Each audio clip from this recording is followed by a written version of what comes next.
Thank you very much, Chris. Well, it's been a very good place to be for the Syracuse Orange at home in the Dome, where they are 4-0 on the season, as we welcome you to ESPN College Football Primetime, presented by Outback Steakhouse. However, NC State's in town tonight, and the Wolfpack are a perfect 5-0 on the road here in the Cuse, as both sides look to get bowl eligible tonight in Syracuse. The Orange coming off a big double overtime win against North Carolina, while for NC State, unbeaten going into that Clemson game a week ago, and definitely not the outcome they were looking for as they try and rebound on the road tonight. And we welcome you inside the Carrier Dome. Beth Mowins along with Anthony Beck, Rocky Boyman also with us tonight here in Syracuse. And we got a couple of teams coming at this from a little different directions based on what they did last week, but both looking for bowl eligibility with a win tonight. It's as poor as I've seen a North Carolina State team play against in the big lights versus Clemson. And Syracuse starting great this year, but the last two seasons had a big dip midway through the season. Can they get over the hump today in this ACC matchup? Looking to show that they can finish out the season. They lost 5 in a row to end the year last year, and they missed out on a bowl opportunity. For this NC State team, they've got one of the best quarterbacks in the country. A lot of folks think he's going to be in the NFL next year, Ryan Finley. A 3-year starter. He's been the catalyst of the success for North Carolina State over that time. And there's a lot to like about him. NFL scouts raving because of the fact that he's accurate down the field. Every ball he throws is a catchable ball. His calmness, being smooth in the pocket, and still keeping his eyes down the field to make a completion. And this is probably my favorite, Beth. He's very smart. He can read it left to right, get the ball to the open receiver. He's as good as it comes at the quarterback position. They are getting ready for the Orange as they look for their 5th home win for the first time in 15 years. Is this the turnaround season in year 3 under Dino Babers after back-to-back 4-win campaigns? They are looking for more, and the expectation is for more as they close out the second half of the year. That's just the fog machine. That is not actual snow in the dome, folks, although in these parts it's coming soon.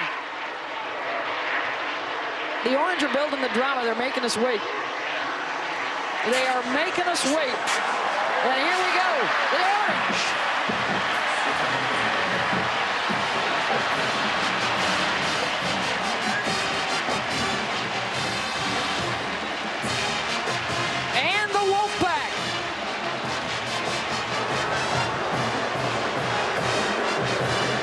So we know who the State quarterback's going to be tonight. Rocky, the big story in Central New York, who's going to be QB1 for the Cuse? Well, Beth, I caught up with Dino Babers literally minutes ago. I said, Coach, if I promise not to tell anybody, can you tell me who's going to take the first snap? He said, I think you know who it is. I said, I think I know who it is, but can you tell me? He said, I think you know who it is. I said, last-ditch effort. I said, is he have a single-digit number? He said, yes. So that will lead us to believe it will be Eric Dungey who'll take the first snap. Dungey, the veteran, and the big-armed freshman Tommy DeVito, both may be in the mix. The Halloween mystery will be answered when we come back.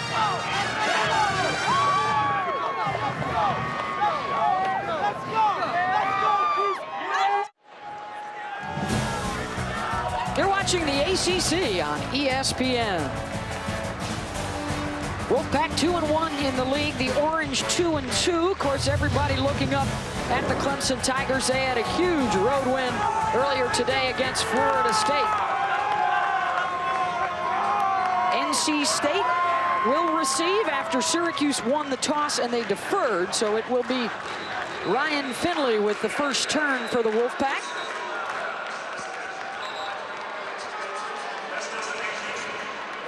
Todd McShay really likes Justin Herbert right now at Oregon as probably the first quarterback picked in next year's draft, but Finley is right there behind him on Todd's list. And we know Finley's coming out because this is his last season, so NFL teams really, again, like we said, rave about his skill set, and I think he's got a chance to be even a better pro at the next level.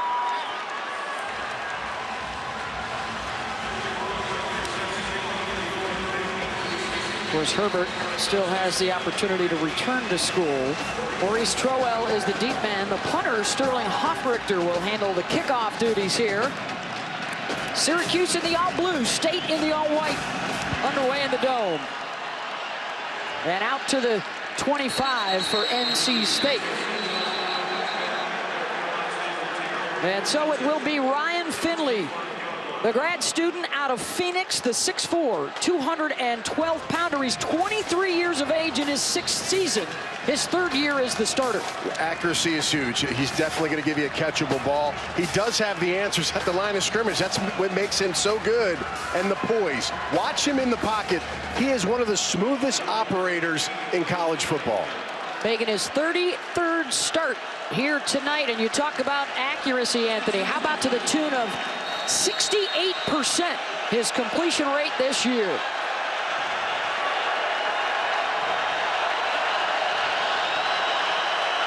Reggie Gillespie is the deep back, and he'll get the carry here on 1st down and rumbles out across the 30 and runs over Christopher Frederick. Some starters out of the lineup and a couple of key backups, including Ricky Person, the running back, Stephen Lewis on the outside, and Justin Witt, their starting right tackle. Good penetration into the backfield for the Orange. Ryan Guthrie, their middle linebacker, and it's going to be 3rd down as you see Tyrone Riley, the new starter on the right side. And it's all about penetration, Beth. If you want to stop the zone run game, you got to hit the gaps. Guthrie doing a nice job there. Now 3rd and 5. This is where NC State, one of the tops in the country, did not have success last week against Clemson.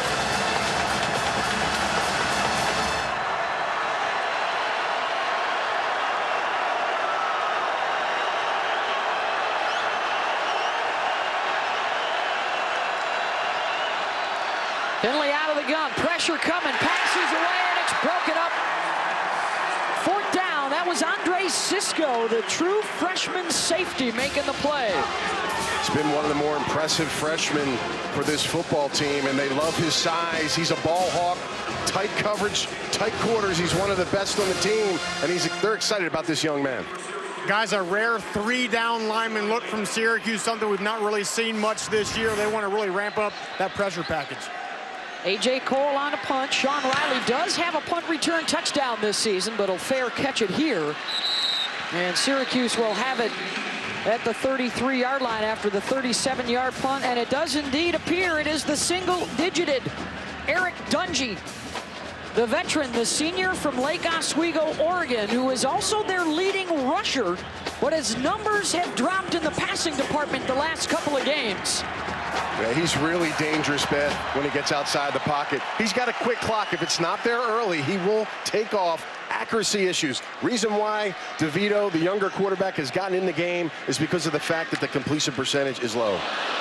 Taking the high snap and the handoff and a run out to the 40 for Dante Strickland. Of course, the backstory is Dungey, the longtime starter here at Syracuse, but he was lifted in the 4th quarter last week. Tommy DeVito rallied the Cuse in double overtime for the win. And it's been a mystery all week as to who would get the start tonight. And Dungey, his first throw into NC State territory to Taj Harris down inside the 35 and a hook up at 25 yards. Well, another true freshman stepping up. They really like Harris. He's done a nice job last week, his biggest game of the season. Now he's over the middle. Nice connection by Dungey. Quick tempo for the Orange. They tried the shovel pass into heavy traffic. Dante Strickland, and he lost 3. Now think about this for Dungey, Beth. He's been the starter here for a couple of years. And think about the pressure that he's had every single time coming out in this game, having to come out and prove himself. It's a nice start by him. Here inside the Carrier Dome. First possession for Syracuse. And it's Sean Riley tripped up. 1st down Orange. Eric Dungey, the starting quarterback. As we're getting a look at that tempo, they call it Orange is the new fast. And they run about 80 plays per game. And we'd like to welcome those of you that were watching Houston just knock USF from the unbeaten ranks. So we are now down to 4 remaining. Alabama, Clemson, Notre Dame, and UCF. Hey, Houston's really coming on strong, Beth. offense has been explosive, even though Ed Oliver, their star at the defensive tackle, has been a big key. Dungey keeps down to the 11-yard line, and another first down and a gain of 9. This is the difference in quarterback skills right here. Dungey pulling this out. He's got tremendous speed, and at 230 pounds, he's looking for somebody to knock over, able to get those big yards with his legs. They'll go with a 2 tight end look here on 1st and 10. They can still get the first down around the 1-yard line. After they stopped NC State 3 and out, the Orange on the move. Strickland powering his way down to the 6. Strickland at the running back position understands the offense the best. He's probably the veteran out of the crew that you can count on. They'll use 3 backs today, Beth, in this game. Senior out of Dayton, New Jersey. And now Dungey will work out of the gun. Has the time, incomplete, good pass breakup right on the goal line by Chris Ingram. Yeah, Custis, number 17, is the red zone target. Tight coverage. That's a great jam on the inside. Custis, a bigger receiver, has to be ready for that. Ingram doing a nice job getting him off his route. 3rd and 5.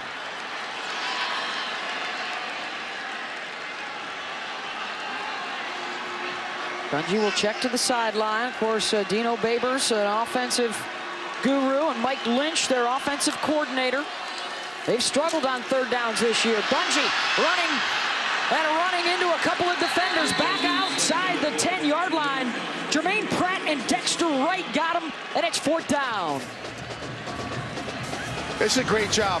Backside, staying home. Watch these defenders understand reading the scouting report. This is a move Dungey does a lot. If it's not there, he'll roll back. They got 3 defenders there able to be in the spot to make the play. Jermaine Pratt, their best linebacker, on the spot. So a field goal attempt from 29 yards out for Andre Schmidt, the freshman from Illinois. Now 19 of 21 on the season. 3-0 Syracuse, grabbing the early lead.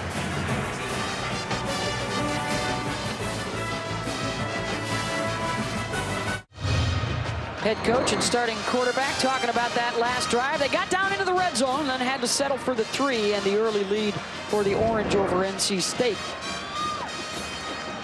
A lot of communication with the offense, especially Dungey. It's a great drive, Beth, for him. 4 of 5, 40 yards on that drive, 4 different receivers. Again, this is what Dino Babers wants to see out of the quarterback position, period. Regardless who plays it, he wants to see efficiency, get the ball out of your hands, and make plays.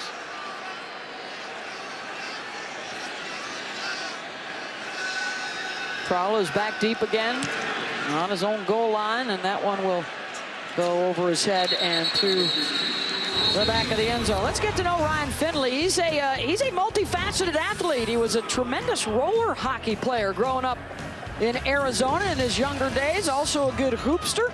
Won a state basketball championship at Paradise Valley. But of course, football was his future. He started out 3 years at Boise State and then followed Eli Drinkwitz, the OC, to NC State. And now in his 6th year in college, he's 23 years of age, almost 24. And he's older than 4 current starting quarterbacks that all were drafted in the 1st round a year ago. And that bodes well for him, Beth, at the next level. NFL teams will really like that about him. You see that that captain, he just got the ball off to his biggest, best target, number 3, Kelvin Harmon. This kid is a 6'3" superstar on the outside, lined up at the bottom of your screen. He leads the ACC, nearly 91 receiving yards per game. And the top target, little play action, good pass protection, and the deep ball. 4-6. Amezi, touchdown NC State as they get over the top of the Orange secondary. 67 yards on the score for Emeka. Well, that's the way you come back, Beth. I think after the first series, you're thinking the momentum was shifted towards Cuse, and all of a sudden, the veteran leader of this football team is able to strike quickly and get a touchdown. Guys, it looks like we might get a lot of points tonight. What do you think? Finley showing off his arm. And NC State takes the lead. Well, they wanted to challenge that orange secondary. They thought they might have some mismatches, and they found one right there. Finley is the calmest, coolest guy in the pocket when he throws the football. Nothing phases him, and he drops a dime to one of his favorite receivers for the touchdown.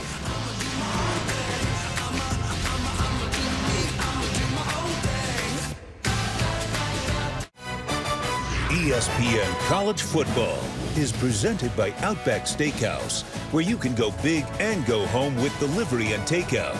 And in part by Audi. As a Central New York native, I can tell you it's a beautiful day for football in Syracuse. That's how Central New Yorkers roll right there. Get the fire pit out and then get inside for a dome foam and a dome dog, and you're on your way. Unfortunately for those fans, it's been few and far between the wins. In fact, just one of them in this series against NC State. They have never seen the Cuse beat NC State here at home. And after the Ryan Finley 67-yard touchdown pass, the Wolfpack have the early lead 7-3. 39 degrees outside, but gorgeous inside under the roof. The only domed stadium in the Power 5 conferences. And a chance here for the Orange to get a return. Riley taken down at the 11-yard line. Terrific punt coverage. Time now for Beck's Breakdown, Anthony. Well, you know, look at a couple things here, Beth. Watch the running back, Gillespie, right here, step up and make a nice block. And then the safety on the play action bites just a bit down. And they did not respect the speed at the post route for Emezi. And he blows right back by the corner, and there's nobody home. Really an easy pitch and catch for Ryan Finley. 67 yards on the strike for Emezi, who gets the start today due to the injury to Stephon Lewis. So a big moment for him. And now Dungey back in there at quarterback. And he is run out of bounds. Jermaine Pratt is a guy that is all over the place defensively, the leading tackler for this NC State defense. And again, they had a little bit of a four-step post route on the outside, and Dungey didn't want to wait for it. Ends up running to the outside, Beth. So again, his quick timing routes really wants to pull it down and run the ball. Dungey looking for the deep ball. Got him right in stride. Johnson. Touchdown, Orange.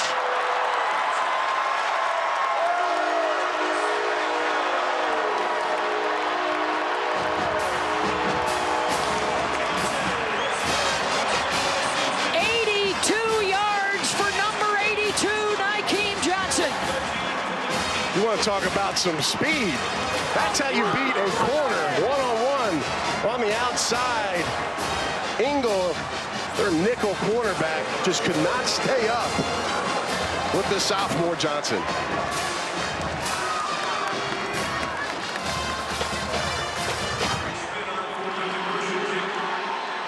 PAT for the three-point lead, Andre Schmidt.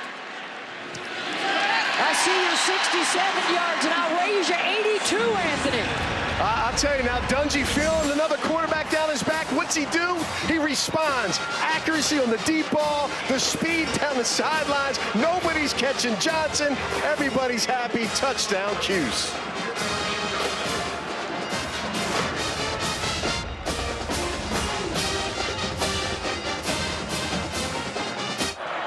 We welcome you back inside the Carrier Dome. How about this shootout right now? Big plays. We got a basketball game breaking out inside the Carrier Dome. A little football. Jim and Julie Boeheim with us. Guy's a legend, Beth. I don't know what else to say. They had their first exhibition game of the season, and Jim now coaching his son, Buddy. He'll play against another one of his sons. Jimmy is at Cornell. And look at, there's a little moment between the two quarterbacks. Dungey, the veteran, DeVito, the freshman, after the 82-yard touchdown pass. That's good stuff right there. It's good to see the camaraderie between two players. You know, listen, DeVito's he's very young. He's got his chances. They will come. He was prepared last week, Beth, and you never know how this game will pan out. But right now, Dungey is getting the job done. Both these defenses may want to try a little 2-3 zone, Anthony. A little Boeheim 2-3 zone. They've been burned, and there's a drop ball back inside the 10-yard line. C.J. Riley in trouble. C.J. Riley taken down for the big loss. And he may be hurt on the play. Yeah, that's a good job. Coleman just chasing this down. And again, as a heads-up reverse guy, if you just threw that out of bounds, Beth, outside the box, and there's a receiver there, that'd be a good heads-up. But that's -11 on the trick play. I'm not quite sure they need trick plays, Beth. Both of these offenses go pretty well with the quarterbacks throwing the football. 2nd and 21. That was a great job right there of Coleman of opening up his vision. He saw that other reverse guy coming back around, reversed his course, and was there for the play. Finley to Jacoby Myers. They'll get some of it back out to the 20. And it's going to bring up a 3rd down and long. Kylan Whitner with the tackle. 3rd and long, Beth. Let's see how Cuse decides to play this. Do they want to drop 8, potentially 7 in coverage? Do they bring pressure against Finley in this long-distance situation? This is good on good right here. The offense and the defense. Some of the best 3rd downs in the country.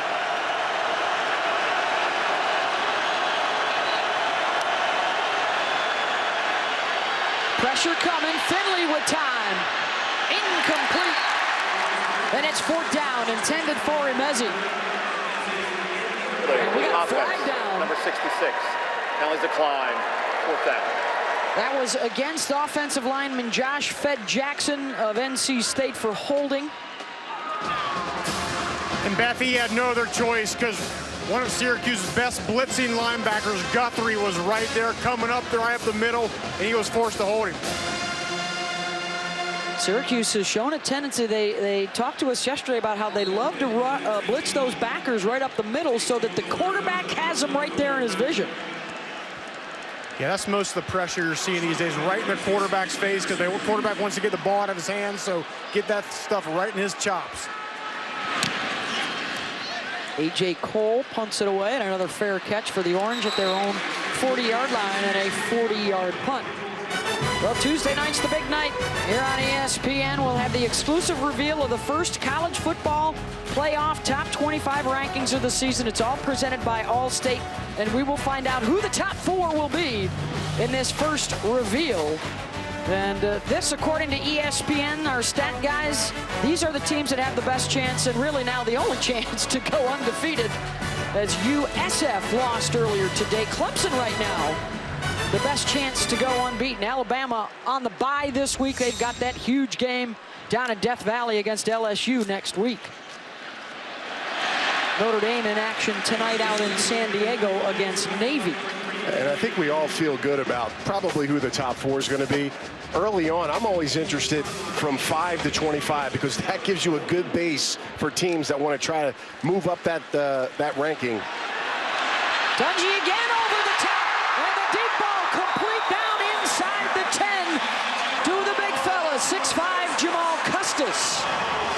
6'5", runs a 4.5, Beth, and if you don't get close to him, he will run right by you. Right now, a lot of problems with the DBs against the receivers for that big 45-yard gain.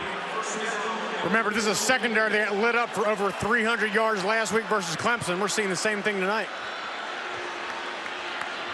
1st and goal from the 9. Strickland, the offset back. Dungey keeps diving down to about the 7. Jermaine Pratt there to wrap him up. Rocky? You just mentioned Jermaine Pratt, Beth. That's a 2nd play in a row. I've seen Pratt play that spy roll on Dungey, kind of mirroring him and kind of closing that gap and anticipating him scrambling. And he's a former secondary player, made the adjustment to linebacker, so he's got that speed to play that position. Free play here. Flying, looking for Custis, incomplete, and another flag down on the coverage by Chris Ingram.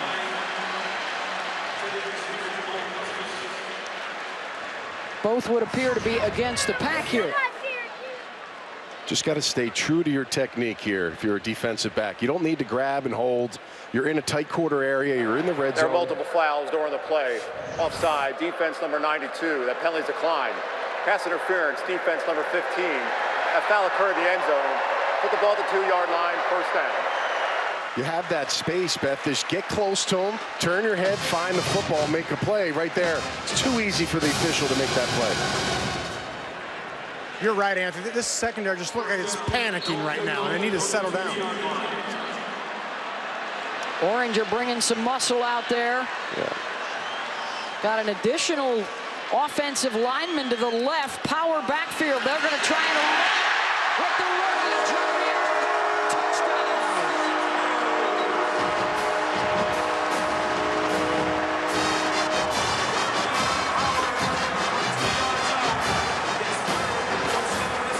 It's nice to have big body backs. Watch number 36 here, Beth. He's 6 foot, 285 pounds, and you know what? Don't meet him square in the hole because that's a problem. And if I'm a running back, I'm following him every single time through the hole. 4-year starter Eric Dungey. Hey, you got a rookie breathing down your neck. How do you show up as the starter? How about 6 for 7 for 167 yards, including 2 whoppers of pass plays, 1 for a score, 1 to set one up. And the Orange with the first quarter lead in the Dome. We'll find out Tuesday night who's in for week number 1, the top 4. The first reveal on Tuesday night, all leading up to Selection Sunday on December 2nd. A 10-point lead right here for Syracuse over NC State. We've already seen another undefeated team go down today, and the mayhem begins this Tuesday with the College Football Top 25 presented by Allstate. How about the picks for Anthony and Rocky? Anthony, who you got? Well, you know, Clemson obviously has been pretty good the last 3 weeks, Beth. Some monster victories, but Georgia has the biggest win of the day, beating Florida. Back in the mix. All of a sudden, they're back in my top 6. Rocky, you got Notre Dame ahead of Clemson right now on your list. Right now, I like Notre Dame's secondary better than I do Clemson. That was my deciding factor. You sure? Take that for what it's worth. Are you sure? No bye. He says as he looks at that degree hanging on the wall. Irish, of course, with that matchup against Navy tonight. They will face Syracuse in Yankee Stadium later on this year. And they have some interesting uniforms for that contest, Beth. I'll just leave it at that. Oh, are there some pinstripes involved? Yes. Oh, boy. Baseball pinstripes, yeah. Breaking news. Yes, home of the Pinstripe Bowl, as well as those pinstripe New York Yankees. Finley rifles it downfield, incomplete. Wow, Kentucky with the big win. And we got a 3rd and 7 right here for NC State.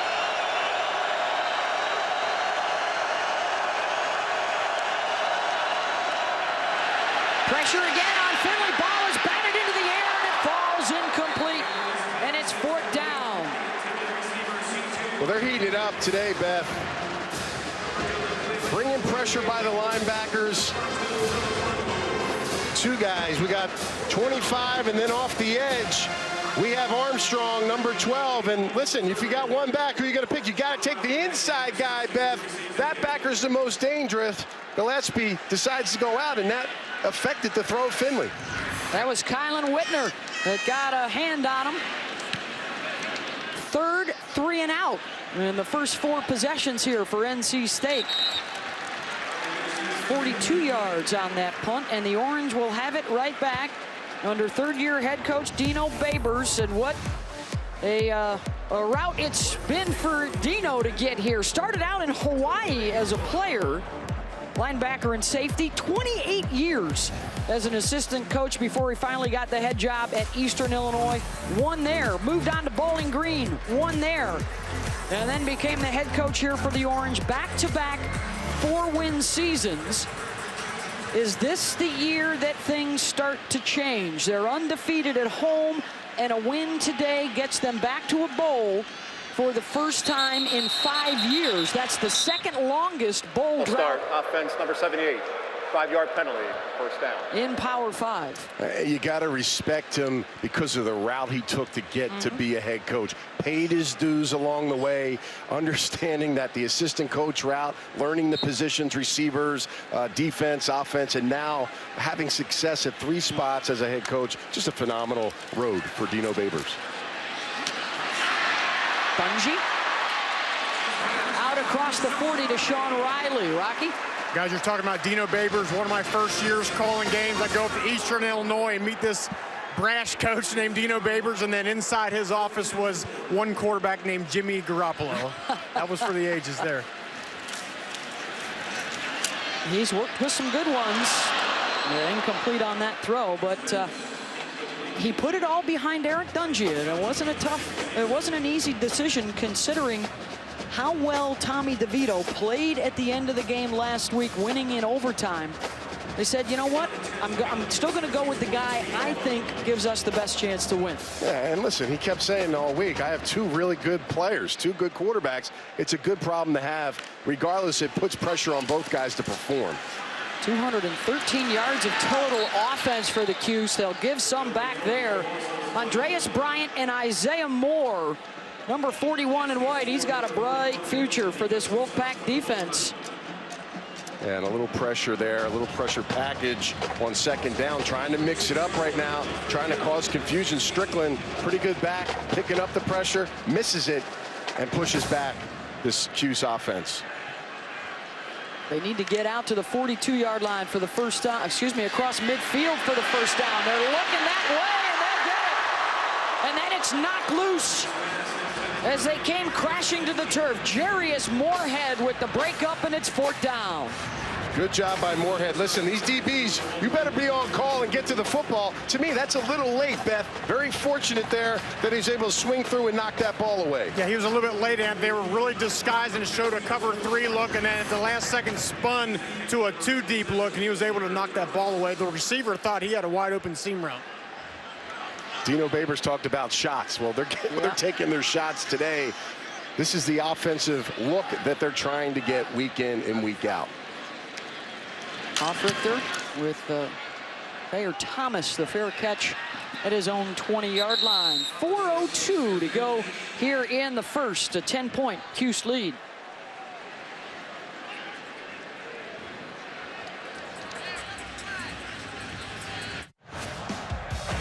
It's been a deep ball barrage today for these quarterbacks, letting their receivers get down the field. North Carolina State strikes first, but Dungey has stayed on par, delivering a strike to Johnson down the middle, and then again on the outside to his big 6'5" receiver, Custis.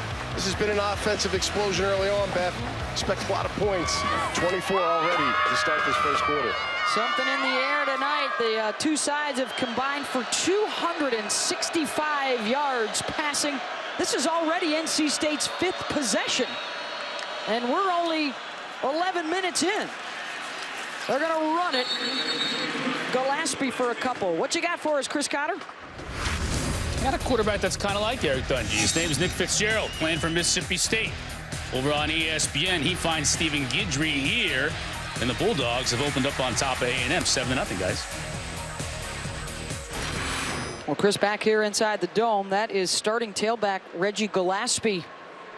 Hurt on the play, the senior out of High Point, North Carolina. And that's a problem because Ricky Person, their other skill back, did not make the trip, so he's out of the game. That would leave just Trent Penix, their true freshman, number 26. And as we watch this, looks like his left ankle got rolled up on the tackle. This could be huge here if he's not able to return, Beth, for this running game that's been silent so far in this game. Yeah, and I also see number 33, Bradley Bodine, out here, possibly going to take some reps at tailback as well.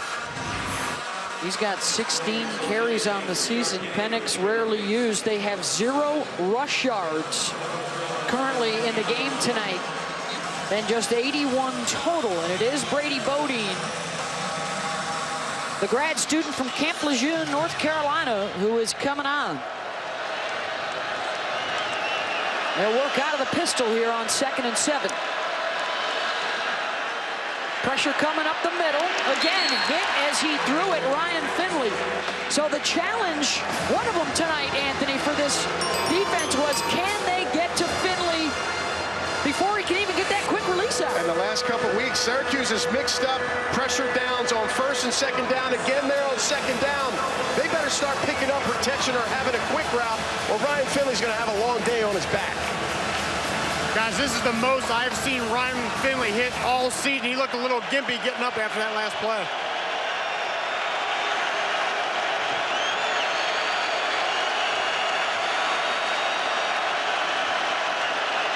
Showing pressure off the edge. They're coming after Finley again. He's flushed. Fires downfield. Incomplete. Had his intended receiver spinning around. Trill Williams was making things problematic for Ryan, and it's fourth down. And their fourth 3-and-out of this quarter. There's just a little confusion on who's got who in the pressure packages that Brian Ward, the defensive coordinator for Syracuse, is bringing right now, and it's causing problems. Remember, the right tackle for North Carolina State in his first start, Tyrone Riley, number 55, they're working that side. High, booming punt, chasing Sean Riley back to his own 16. Riley tripped up and down he goes at the 32-yard line after the 55-yard punt. Texas looking for a win that may put them in the top 6 for the first playoff reveal on Tuesday. Of course, Washington State, they rose 11 spots in the AP poll after their big win. The trick play for the Cuse. Sean Riley down to the 20 on the throw from Dante Strickland. Caught him sleeping, Beth. Not aware. Watch Strickland just get the ball. The safety just comes chasing. Uh-oh. Turns around. Right by him, Sean Riley. He's one of the fastest players on the field, Beth. He's a problem. Got behind Moorhead for the 48-yard connection. Incomplete on that throw. Yeah, watch him just sell it. And two defenders just run up too far and get caught up inside. And right now, Syracuse's offense has this North Carolina State defense confused. 257 yards of offense in the first quarter. Dungey looking to add to it, to the end zone. Touchdown, Jamal Custis.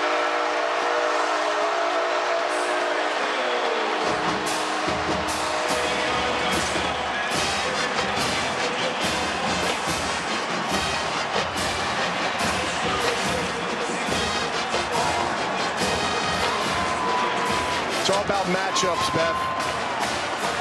In the red zone, Custis is the featured player, but this time he's on the inside instead of the outside.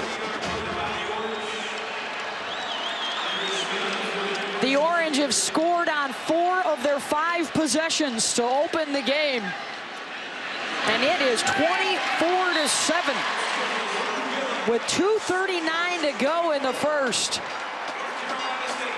Yeah, well, Beth, you got to know where everybody is. There's Custis, and he's going to run right up into the seam after this receiver runs a short route. So it's one-on-one, a 6'5" wide receiver going against Engel, a true freshman who's 5'10". That's a problem for North Carolina State. And I'd be crying, too, if I was a mascot, Beth, on this start. In trouble early here on the road for NC State. Rocky? Yeah, Nancy, in a situation where your secondary is struggling, you'd like to see your defensive line get a little more pressure. The problem is, in this style of offense, the ball is just at the quarterback's hands so quick, the defensive linemen look frustrated because they can't even breathe on him. And how about last year's defensive linemen, all 4 of them, Beth, all drafted in the NFL. Yep. Be nice to have kept one back from that bunch. They are averaging over 12 yards, nearly 13 yards per play. 252 yards of passing offense in the first quarter. And the loud house is living it up.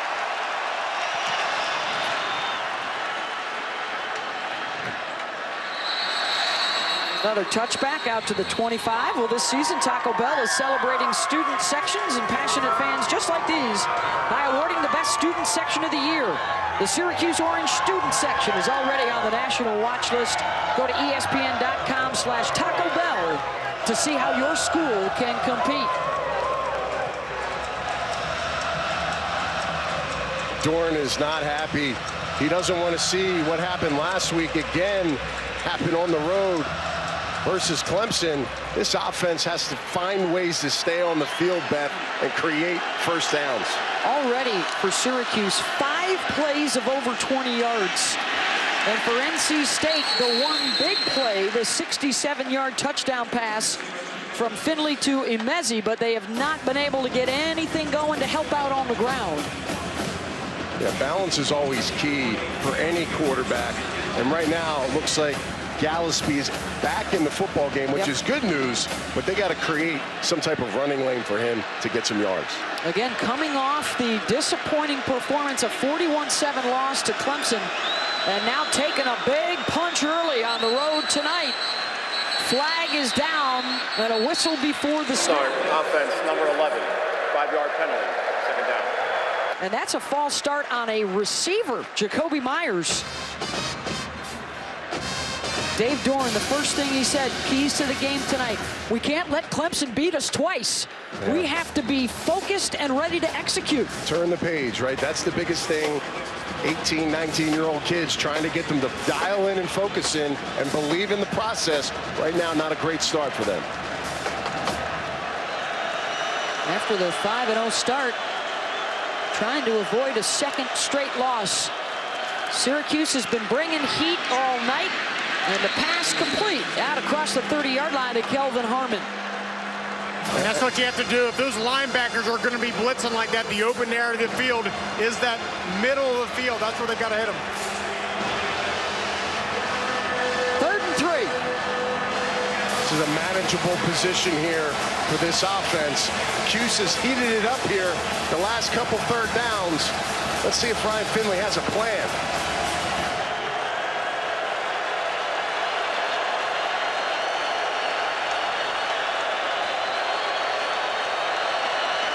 Boys in blue are coming again. Finley's pass is away, and it's caught out to the 40. Again, Harmon, and a first down, NC State. Picked up 9 yards. Strong safety pressure. You got to get it to your best player. Look at the aggressiveness. Listen, they're playing tough man-to-man coverage on Harmon. If he's going to get the football, they're making him work for it. Nice job catching that.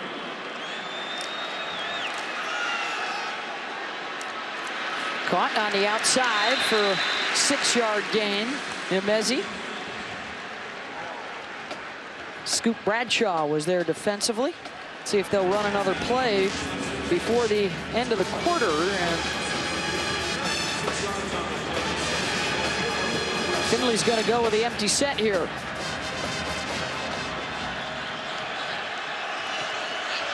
And now Gillespie will motion into the backfield. They'll try the ground. Gillespie has the first down into Syracuse territory to end the quarter. Orange scoring on 4 of 5 possessions. And a 24-7 lead with 277 total yards in the first. And a matchup of a couple of teams looking for bowl eligibility. The Orange early.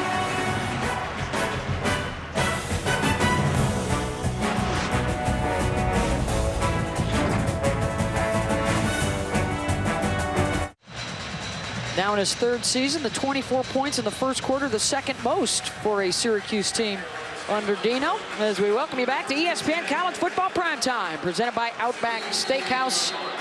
An action-packed first quarter. Both teams with long bombs for touchdowns. And a couple of sides that are looking for a bowl-eligible win tonight. 24-7 Orange, but Ryan Finley has NC State on the move.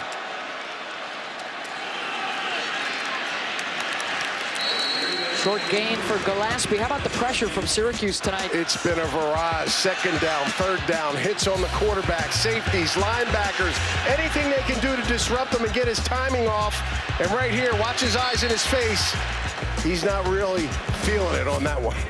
And the pressure is kind of a new thing. You go back to last year, Brian Ward was kind of known as a Tampa 2 guy, didn't bring much pressure, but this year, especially the last 2-3 weeks, he's bringing it and it's working. Finley down the seam, and it's caught for a first down to the 25. Thayer Thomas. And a gain of 22. They're always the toughest balls to catch. Down the middle seam, the ball is high in the air. You just got to trust and pull that ball directly to your body to watch for that hit. It's a nice job by Thomas protecting his body, making that catch. First catch of the night for Thayer. Ryan now a shade better than 50% throwing, 127 yards. Two tight end set here.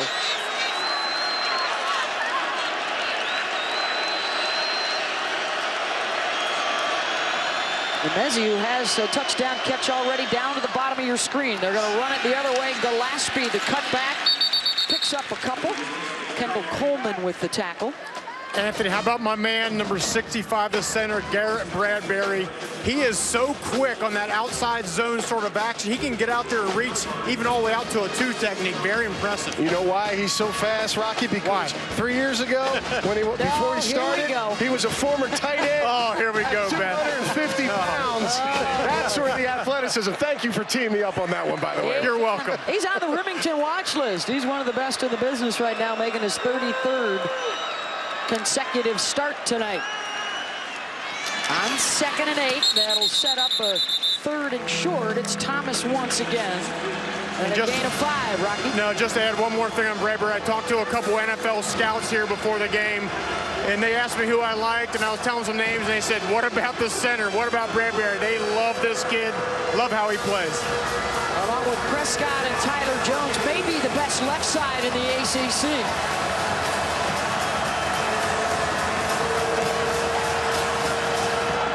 Just 1 for 5 tonight on 3rd down.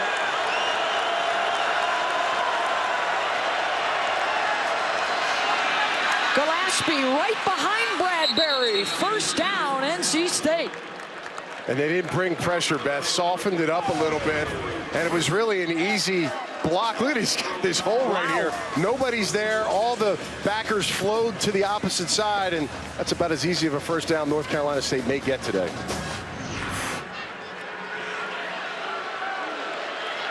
First down in the red zone, 11th play of this drive for NC State.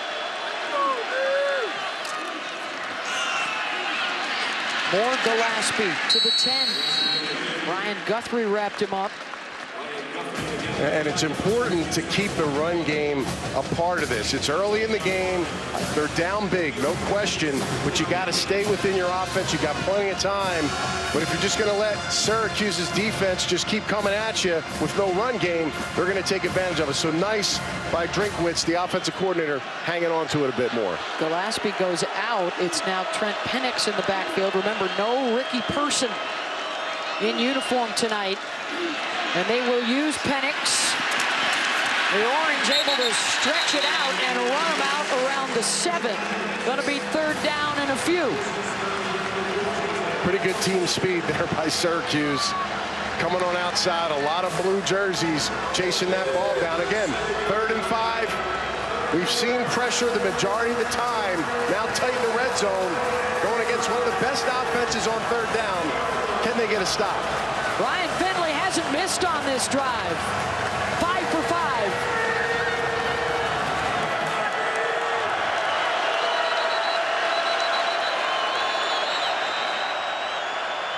And a timeout called by Syracuse. Their first of the half with NC State threatening.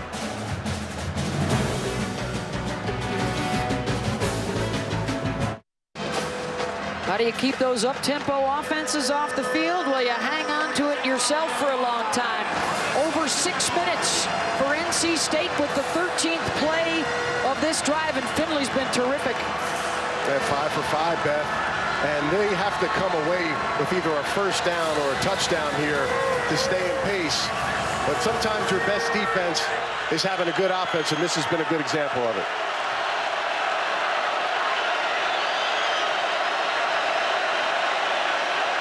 Just the 4-man rush on 3rd down to the end zone. Incomplete. Intended for Jacoby Myers, and it's 4th down. And they will send down the kicker. And just watching Jacoby Myers' body language, I don't really think he ran this route thinking he was going to be the primary receiver. And in these offenses, the spread offenses, you better be heads up no matter what. So, again, not a catchable pass. Not a big fan of the fade routes either, especially in the seam area. Christopher Dunn, 8 for 11 on the season, on to attempt this 24-yarder. The long drive, and they get some points out of it. A 2-touchdown Syracuse lead here in the second quarter.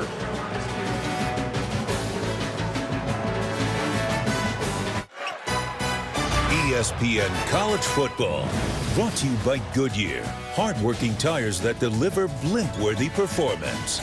And Chick-fil-A Nuggets. Tonight is Nugget Night. 16th ranked Syracuse, their exhibition win the other night. And there's one of the new freshmen, Buddy Boeheim, hitting 3 of his 19 points in that exhibition. Jim and Julie on hand, Buddy's folks. Of course, getting set for season number 43. And here inside the Carrier Dome, the home of the 2003 national champs, with GMAC and Mello. They are led this year. Got everybody back, including All-America candidates' highest battle. And the ACC Media Days were the other day, and Syracuse expected to finish 4th in the ACC this year. NC State is a middle-of-the-pack pick. They will both be a part of the ACC Big Ten Challenge that we will have coming up for you in about a month's time, end of November. And both those teams will be on the road. NC State at Wisconsin, November 27th.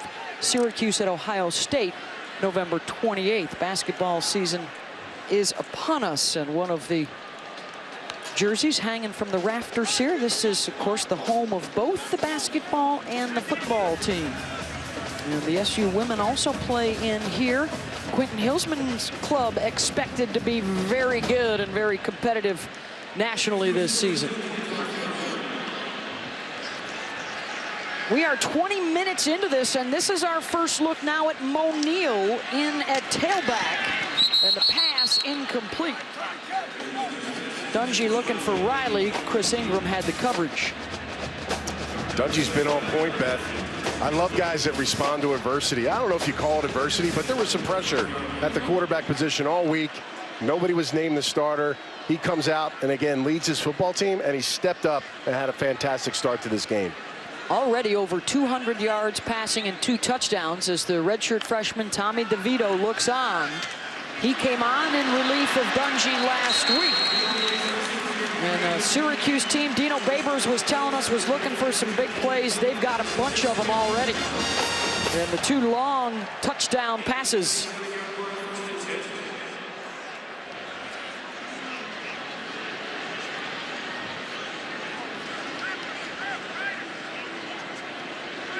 First and 10 here from their own 37.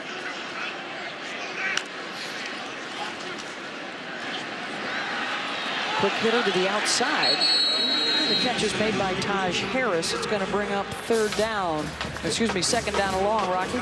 So, Anth, do you think Dino kept the who's going to start quarterback secret, maybe just to challenge Dungey a little bit, see how he'd respond? Yeah, it could have been a motivating factor. It's a great point there. I mean, listen, you got your stud senior quarterback, a guy that's led this team the last couple years.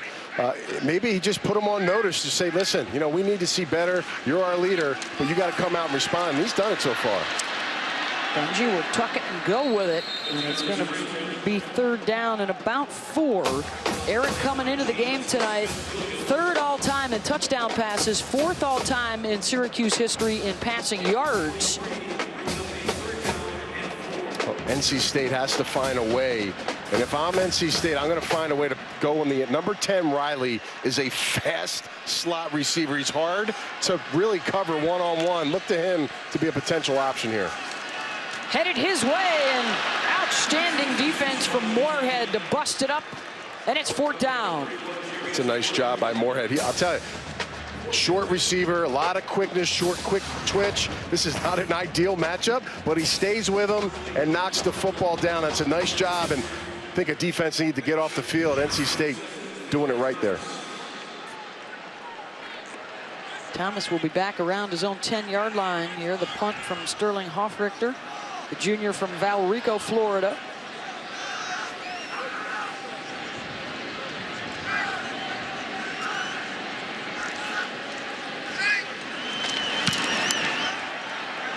High kick and the fair catch at the 15. His own guy bumping into him, and it's scooped up and run back out to the 19-yard line by Brady Bodine. It's a really nice job by Bodine here. Watch what he does. He runs back behind him, and he's Johnny on the spot. It's a good special teams play, being aware. North Carolina State very fortunate on that punt.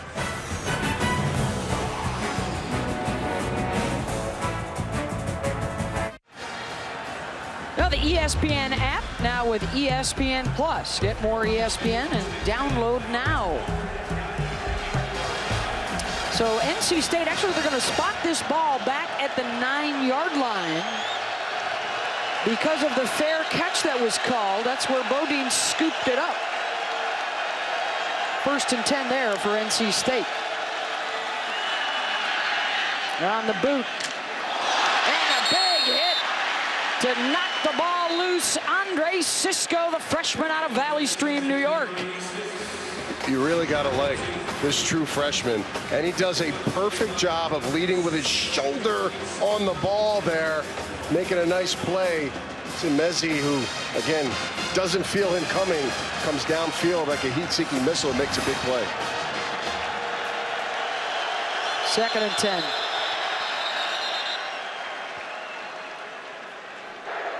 Ruling on the field is under further review. Are they looking at potential targeting here? That might be. We'll take one more look at it as we head to break. Or is it a catch from that?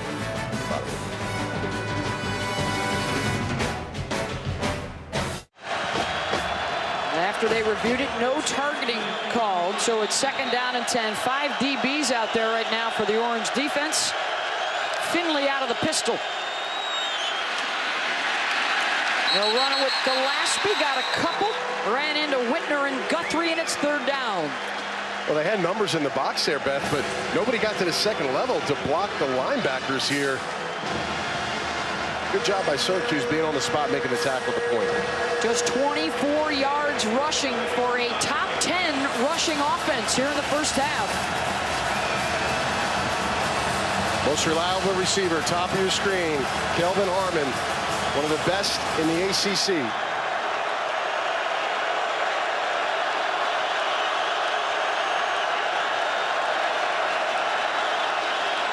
Going to try and light him up again. Pressure coming. Finley busted up by Melifonwu.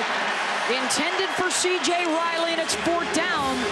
And a punt coming possibly out of their own end zone right here. And some frustration from Ryan Finley. Kind of surprised he went to the short side of the field. He had Harmon one-on-one working against the DB, but decided to go away from him. 5th 3 and out of this 1st half for the NC State offense. And Syracuse looking for some good field position here. Nykeem Johnson is around midfield as Cole will punt out of the end zone. And Syracuse ran into him. Man, flag down. Silly move there. And Johnson hammered as he catches it at the 40. A 48-yard punt. Roughing the kicker. And roughing the kicker is the call. 15-yard penalty. 1st down, NC State. Yeah, you know, that's Riley on the edge, fast player. If you're going to go for it, go for it. That's a big hit on that catch. Nice catch by Johnson. That was C.J. Riley with the stick, and NC State's going to get it right back. Can't be happy for Dino Babers there. You just got a 3 and out, and then you run into him. Why even go for the block there? You're going to get good field position, so you got to be a smart player on that rush. He's rubbing the back of Johnson's neck, making sure he's okay. He's like, you're going to be all right. I got you. I got you. He's very he embraces the team quite a bit. I mean, he's constantly talking to guys, QBs, the receivers. You know, you can tell there's a lot of great camaraderie between the player and coach. Couple of fakes in the backfield. A deep ball and wide open on the run. And the catch made at the 20. Kelvin Harmon. Touchdown, NC State. Off of the penalty. 74 yards. Just a scissors concept. And I'm telling you now, Harmon is a guy that can really break your back if you're on defense. He's #1 in the ACC in yards per game. But again, protection is great. A little bit of action in the back. And nobody's home. I mean, the distance between him and Bradshaw was about 5 yards. And that puts Harmon now 4 catches for 100 yards in the first half. Touchdown passes tonight of 67, 82, and now 74 from the 2 quarterbacks. Watch this, 2 receivers. You got a corner out underneath, pulled the safety out. And again, Bradshaw just out of position. If you remember the game last week, NC State fans will, Harmon dropped a wide open touchdown down the sidelines early in the game. That's mental focus to come back, have trust in your receiver, and to make a big play. 1,000-yard receiver last year, a 100-yard receiver today. Let's huddle up right now. Anthony Rocky and Kelvin Harmon. Who's that wide receiver in the NFL you try to pattern your game at, watch his game, and try to add something to your repertoire? I think I really like Michael Thomas because I feel like our frame is like similar. We kind of play like, he's a physical receiver. He played with a lot of confidence, and as much as I watch his film a lot, I just see our game similar.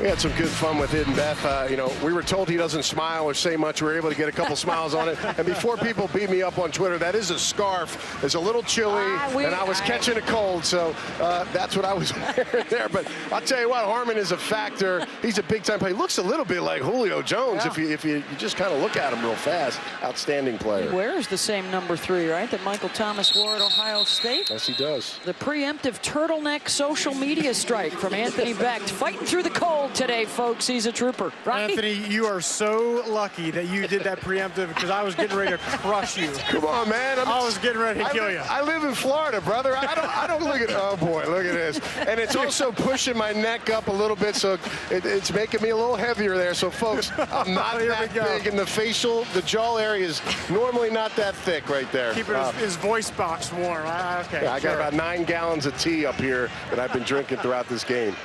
4 plays, 91 yards in 1:11, and they got the ball right back due to the roughing the kicker penalty on that NC State drive, and they are quickly right back in it. We got a 1-touchdown game. Yeah, we do have a ball game. Now listen, you came out fast, Syracuse. There's no question. Dungey now and this offense have to produce. Big special teams penalty gave NC State life after they made a stop on defense. Let's see if NC State's defense can pick up some steam now. 525 yards of combined offense here in the first half as a flag flies. Legal receiver downfield, offense number 10 was covered at the snap, 5-yard penalty. 2nd down. Jeff McConney, our referee today. The numbers for Finley and Dungey, the 2 seniors, say, are showing off in primetime tonight. Couple of scores each. Yeah, it's pretty even now where Dungey came out firing. But, you know, you give Finley enough chances, Beth. He can be very dangerous, and he's showing today he can bounce back. They didn't look at the scoreboard. It was early in the football game. They've slowly gotten themselves back in this. They were in big trouble early. Trailed 24-7, but 10 unanswered has them right back in it, and they've got the momentum right now. Ingram, we've called Chris's name a lot. He had the coverage there for the tackle, and it's 3rd down. It's amazing how games kind of change as you watch it, right? All the explosive plays down the field, a couple quick passes now, you get another penalty, and all of a sudden you find yourself at 3rd and 15, advantage North Carolina State's defense. Jumped off sides. Dungey all day. Free play, interception. Picked off by Jermaine Pratt. And another flag flies on the interception return.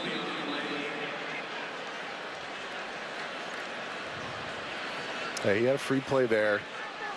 It's going to be offsides.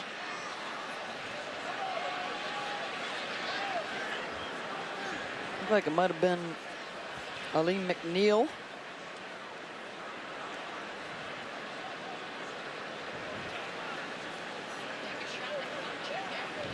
There is no foul for unnecessary roughness during the play, offside. Defense number 29, 5-yard penalty, third down. It's a great heads-up play by the redshirt sophomore, Service, the center. He sees it cross the line. This is just an automatic snap.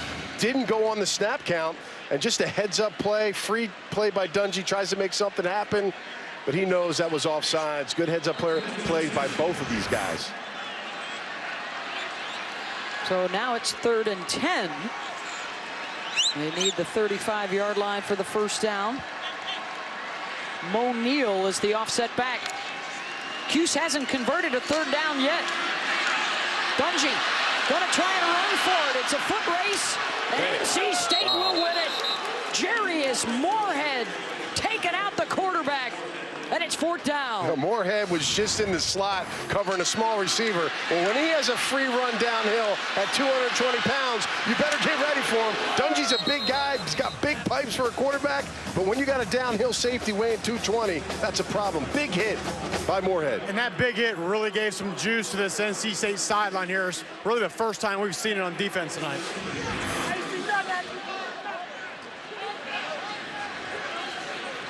Clock running, under 6 minutes to go in the half.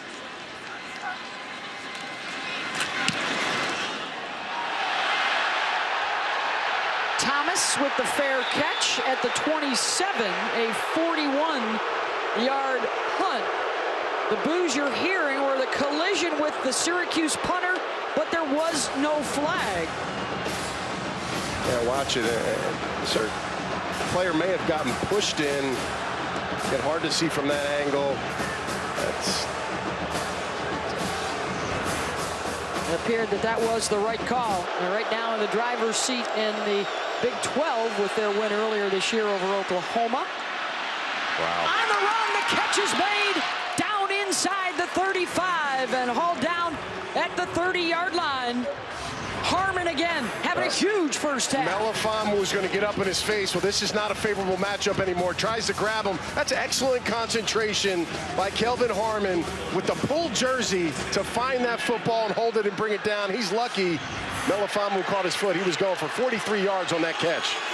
Look at those numbers, Beth. They are going after the redshirt freshman. 143 yards already for Harmon. Gillespie. They've only run for 24 yards so far in the half, but the passing game's on point. And after the cool start with the big touchdown throw, he's at 70% again. You start making plays like that on the outside, that counters that blitz package that Syracuse is trying to bring. Let's see if they stay with it or they get a little softer in coverage here. Finley again to the outside, trying to work on Melifonwu, incomplete. 3rd down.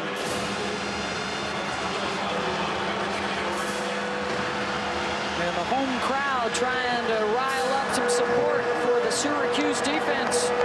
They're on their heels right now.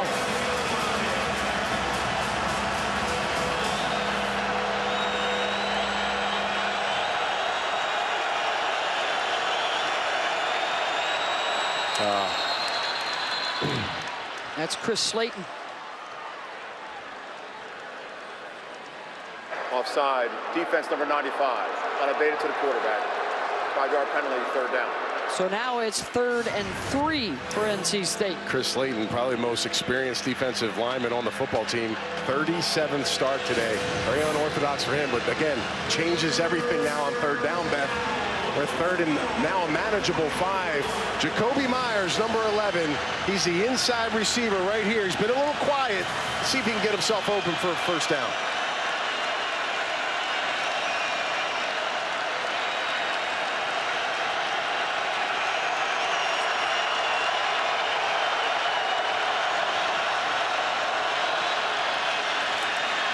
Pressure coming, Finley gets it away, and it is caught by Myers, first down to the 15. Well, Kelvin Harmon, and look at him Still going down inside the 5, but they're going to say he stepped out of bounds right around the 4. What an effort by Myers.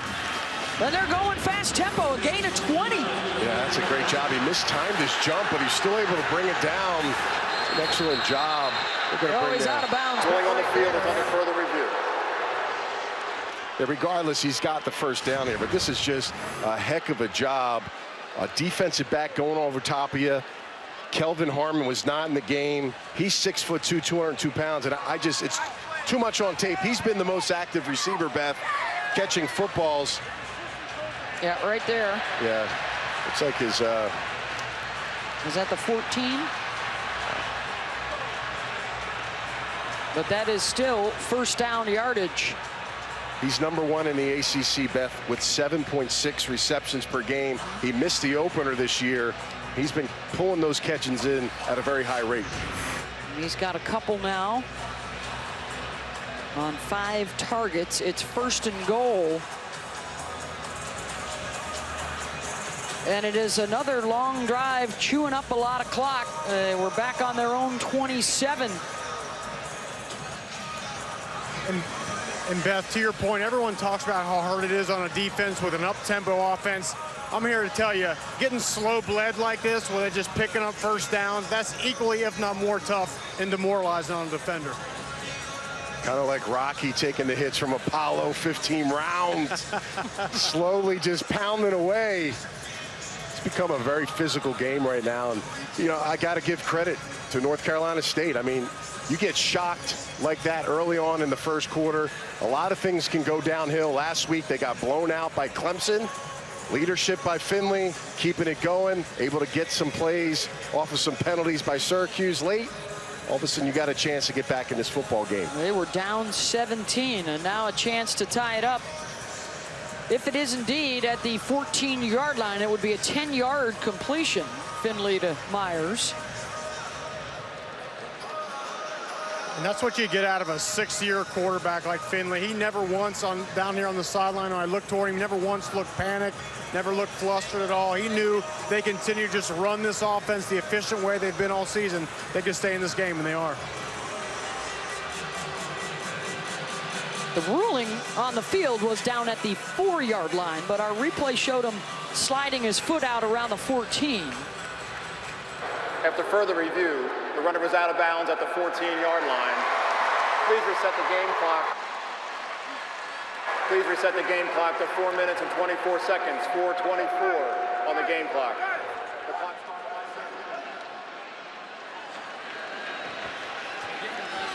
So on 1st and 10, Harmon will return to the lineup.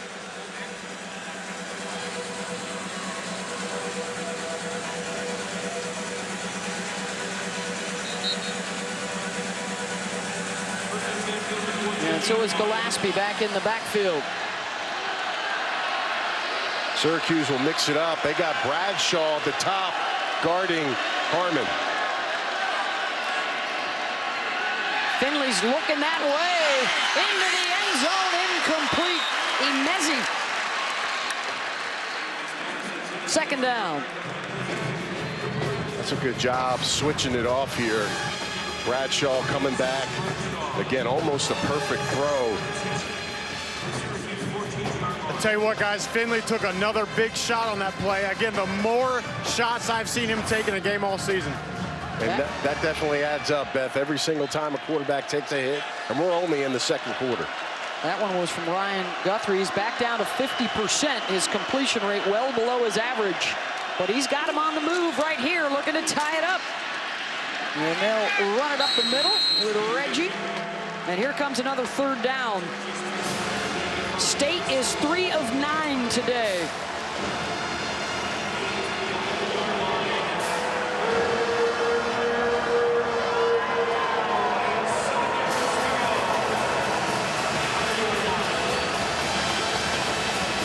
One of the best in the country coming in tonight, not so far.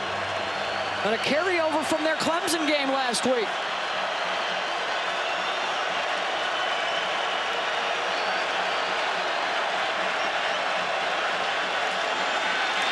Four-man rush to the end zone. High point it is Imezi, and it's incomplete. Wow. Just misses him. Basically the same play as earlier. Imezi does a nice job of going up and getting it, but he can't keep his feet from hitting the out-of-bounds line. That's unfortunate. Had 21 Williams chasing him from behind, and Finley just overshoots it by that close. Just stepped out after hauling it in. And now the field goal attempt from 28 yards for Dunn.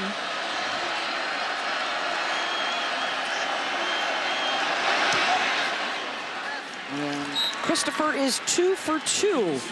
And it's a 27-20 ball game.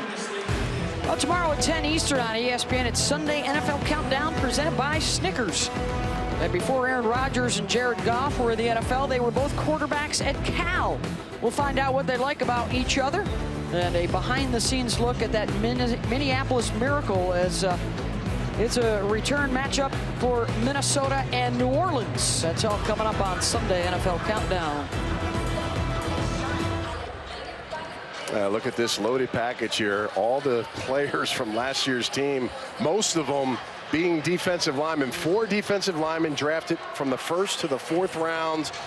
And of course, running back Nyheim Hines with the Colts is having a good year himself. So a lot of talent, Beth, not on this roster anymore. Coach Dorn trying to fill those holes, fill those needs, and continue to build through recruiting. There was 8 starters from the defensive side that moved on. And after taking the shot from Syracuse in the first quarter, they have rallied here in the second. 3:13 to go in the half.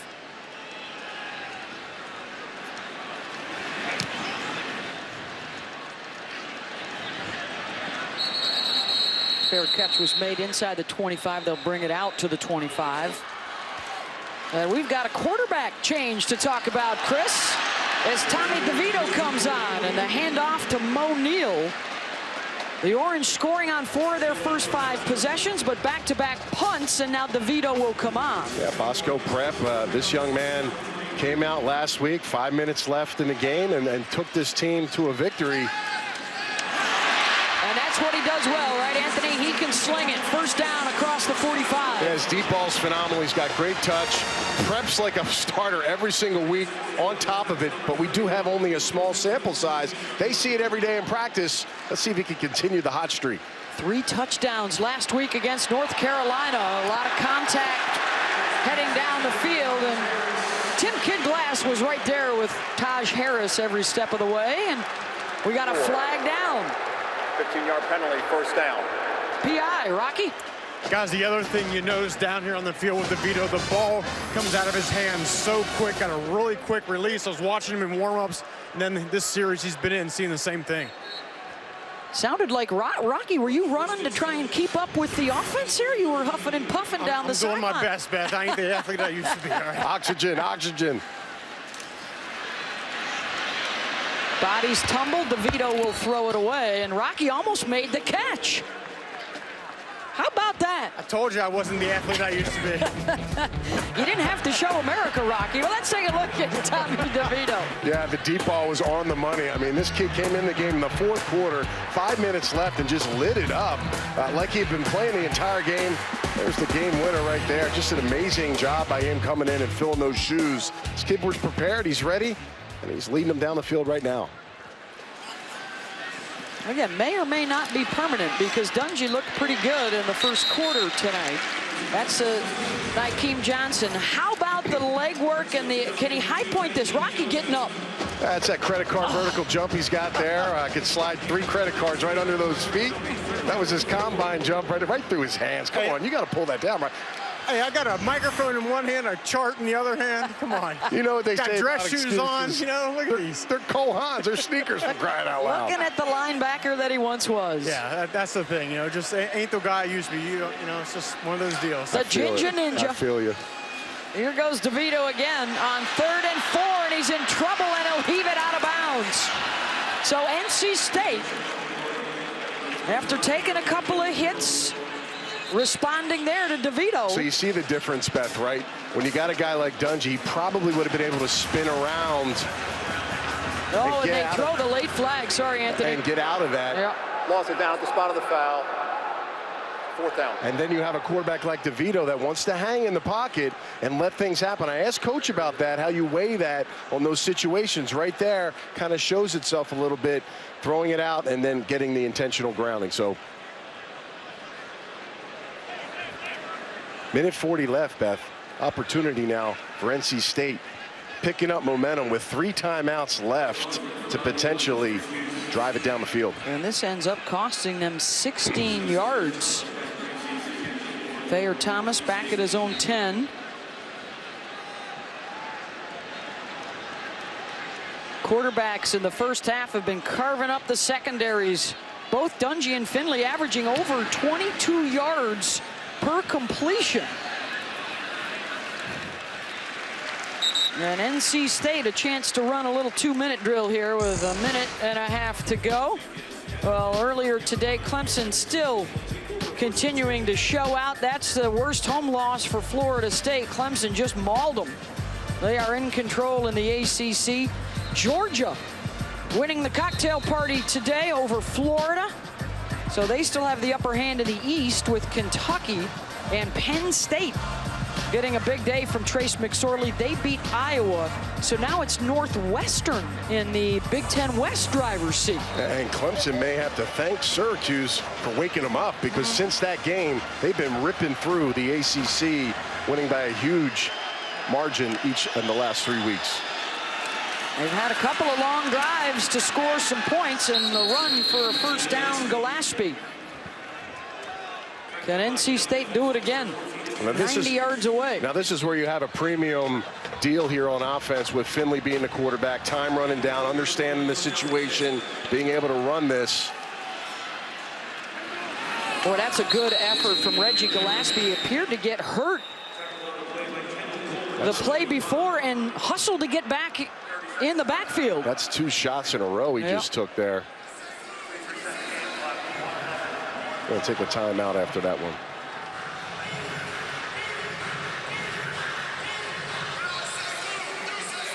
Well, that young man showing his toughness. He was looking to try and get to the sideline, but they needed him to stay in the backfield to hustle to the line of scrimmage. Right inside the Carrier Dome, 1:11 to go in the first half, and what an aerial attack it has been for the Orange and the Wolfpack. They have not disappointed. I mean, we thought this was going to be high scoring. Syracuse comes out of the gates, Dungey with pressure behind him, trying to be the guy, and continues to play well today. They're mixing it up at quarterback, and NC State says, listen, we're just going to keep going, play after play, take it one play at a time, and they find themselves with an opportunity now to potentially get another score if they can get a drive together. Syracuse owned the first quarter, NC State owning the second quarter. 2 quarterbacks talking and communicating there. Dungey, the leader, working there with DeVito. It's good to see those things. 632 yards of total offense in the first half, and Brady Bodine will add to that and move the chain. Stops the clock for a moment, 1:05 to go. Little surprised they're not being more aggressive here, Anth, right? Yeah, you know, Cuse is playing a little softer here. They're trying to take advantage of some long runs.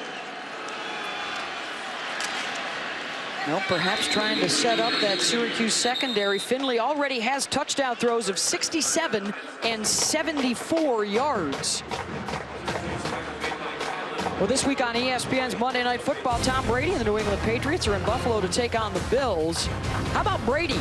All-time against Buffalo, 28-3 is his record as a starter. Our coverage begins with Monday Night Countdown, served by Applebee's at 6 Eastern, followed by the game at 8:15. It's also simulcast on ESPN2 in Spanish and available on your ESPN app. There's a look at Who are you picking that game, Beth? What do you think off that graphic right there? You got a lot of Buffalo I'm just fans saying, in these I don't parts. know. If I had $1, I mean, geez, look at that, 28-3. Holy smokes. Domination. The folks around him just keep changing, and he just keeps winning. He came out in the same draft class. How's he look like that? You know, he's got the nice hair. It's amazing. Keeping his weight down. Impressed. Final minute of the half. Finley sending everybody deep downfield. To the sideline, incomplete. Looking for Myers. Busted up by Evan Foster. 3rd down. Now back to Rocky's point, you got yourself in that scenario, running the ball 3 times. Now you try to chuck one down. Nobody's open because of blanket coverage. Maybe you've taken yourself out of a potential opportunity now because of the casualness in the run game.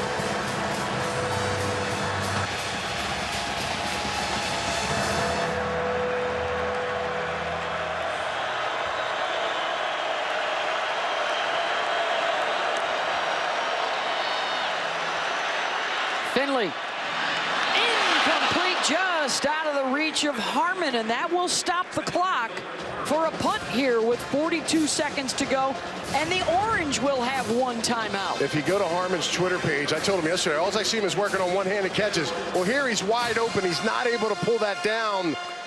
Finley not able to hit the open receiver in the seam. Very uncharacteristic with his accuracy not to deliver a strike there. It's unfortunate. Good job by Syracuse getting bailed out. Can they do anything with the limited time? Sean Riley, who does have a punt return for a touchdown this year against UConn. On the receiving end here. Fair catch, so they are 70 yards away with a field goal kicker who has hit one from 54 yards this season, and they're going back to Dungey. I'm not a big fan of the back and forth game. I mean, if you're going to go with DeVito, maybe stick with him, but Dungey's coming out, man. He started on fire, dropping. Then the vertical pass game has been really efficient, getting the ball down the football field and making plays for this offense. And that's the thing with switching quarterbacks, Sam. You wonder now, does Dungey feel the need to press a little bit? And when maybe he should throw the ball away, he tries to fit a ball into a tight window because he wants to prove he's the guy. That's something to watch here the rest of the game. Already 220 yards and 2 touchdowns, airing it out. Incomplete, and a flag on the coverage of Jamal Custis by Tyshawn Smith. And we'll see. That may be offense, but there was definitely some contact there. Again, you got to get your head around. That's key. And you look, you see. Pass interference. Defense number 20. 15-yard penalty, first down. A little wishy-washy to me. Look, you want to see the DB's head get around. If he did, he'd been fine. Custis was climbing over the helmet there, but hands-on contact to the receiver. They are going to call that if you're not trying to find a football. Closer to the field goal, 29 seconds to go. But do the Orange want more than that? Dungey chased, chucks, out of bounds. Deontay Holden made him throw it. That's a lot of time, too, for Dungey. This defensive line for North Carolina State, when they're rushing 4, Rocky, they got to get better penetration, better opportunities to get to the quarterback. Right now, not showing that. No, you're right. I haven't down here on the field, and I've not really seen or felt much pressure from NC State's front 4 all night. And that can come from running games, Beth, some twist. You know, right now, just not getting the penetration that we've seen in the past when they had 4 guys get drafted this season. Setting up the screen. Mo Neal. First down inside the 45 and a gain of 11. Starting to see a little bit more here of Mo Neal, Beth. And I think the biggest reason why it came in late is because he had a late fourth-quarter fumble last week. Maybe had been in the doghouse. Now it's his chance to redeem himself late in the second quarter, and he's showing that with some good runs and a nice screen. Let's take a look at today's unexpected outcome brought to you by ExxonMobil. And it's Mo Neal. Watch this. Oh, look out. That was probably the best defensive play North Carolina had last week. But you know, I got to give credit to the referee. His eyes are in the right spot. He's watching the line to see if there's any holding. His eyes aren't on the running back, and he gets knocked over for it, but he's doing his job, Beth. New stat from the stat nerds, Yump. Yards after running into the umpire, and Mo Neal picking some up there. Another unexpected outcome. All right, so 1st and 10. Syracuse, 1 timeout left.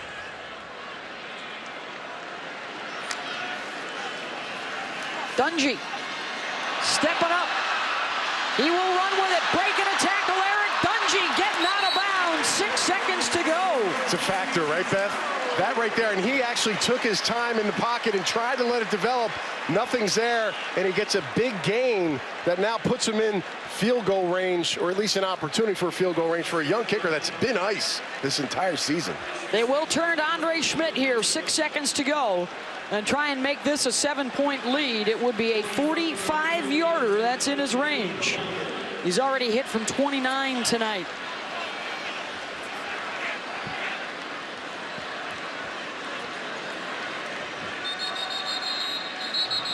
Here comes the ice pack from Dave Doran. 30-second timeout, NC State. You don't take timeouts to the locker room. Use them, right? He's got another one in the, is that it? The last one. So you might as well take it and ice the young kicker.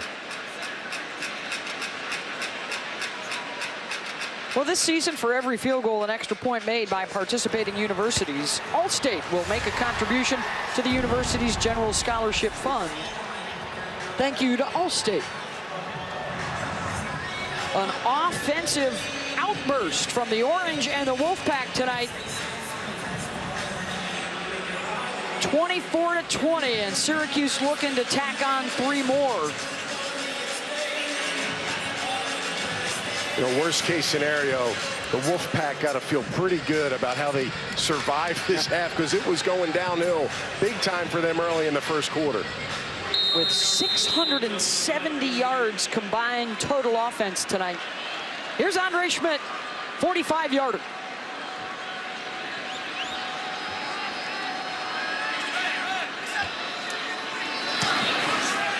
On its way, and it is good. The snap from Aaron Belinsky and the hold from Nolan Cooney. And Schmidt ends the half, 27-20 Orange. This kid's been money, man. He could be one of their best kickers ever. Only a redshirt freshman's got a strong leg, confident kicker, and he's making them at a very high percentage. Well, right after this short break, Chris Cotter, Jim Mora, and Emmanuel Acho will join you from the studio for our halftime report.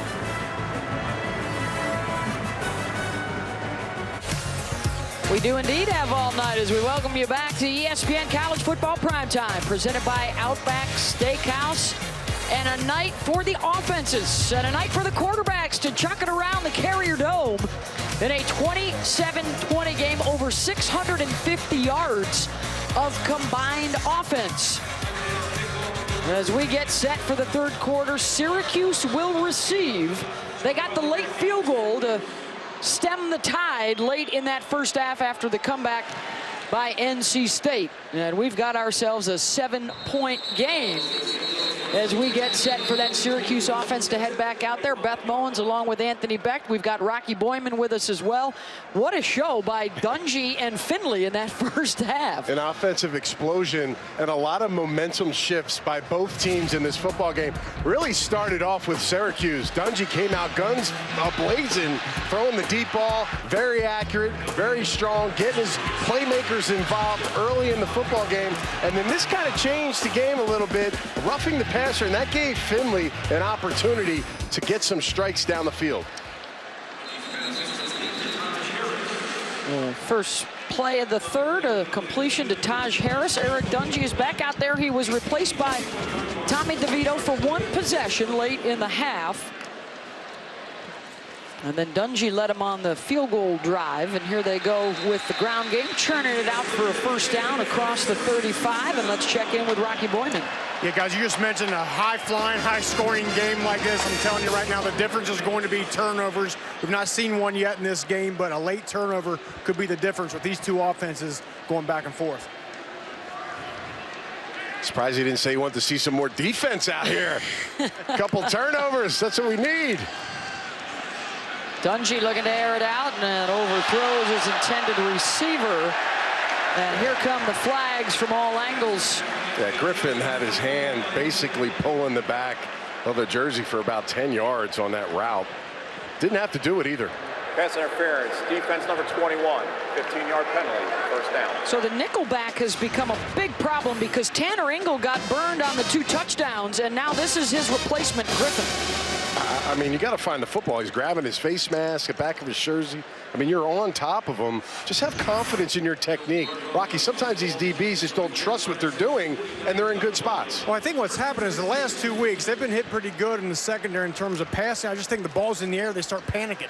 That's their third PI tonight. Catch is made by Johnson for a first down, and that's down to the 36-yard line. Orange on the move.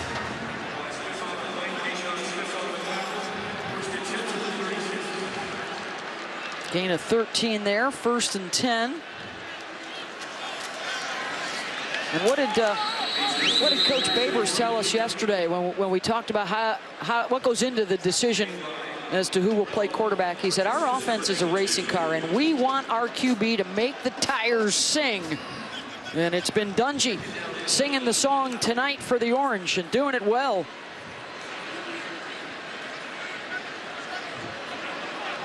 Trying to offset what has happened the last 2 seasons, a late season fade that cost them a trip to the postseason. You saw 2 play changes. They rolled coverages both times to try to confuse what they were seeing.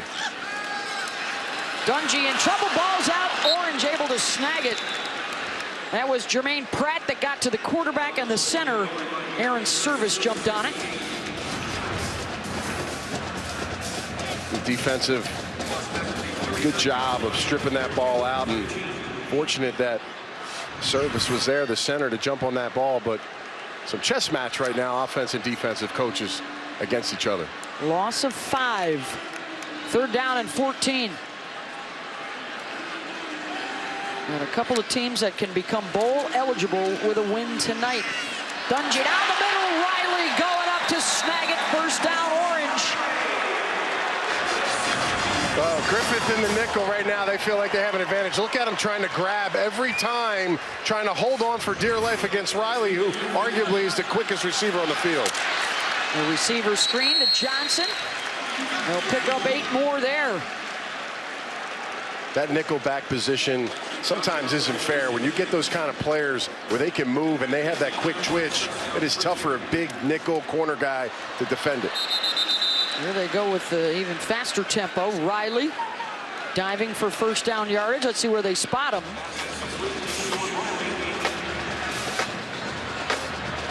And there they go, moving the chains. 1st down from the 12. Top of the screen, Custis was calling for the football earlier. He's their 6'5" target. Instead, they'll run it. Strickland diving down to the 4. Lighter box, spread your defense out so you get the numbers you want, and then you hand it off. A nice change up here for Syracuse offense. Boy, and Strickland did not want to come to the sideline. They'll switch up their package. They'll go power here on 2nd down and 2. Man, you know who's coming in, 36 Elmore. He's right here. He's 282 pounds. Just follow that guy. Howard will try and do just that, and NC State would not have it. Yeah, too much dancing around the hole for Howard there, a true freshman. He's got to be able to just follow the blockers and hit it hard. See this? Nice block up front, but you see that dance right there? When you're on the inside the 5-yard line, you cannot do it. Surprising they didn't have Strickland in there, number 4, a little more experienced back that'll get downhill.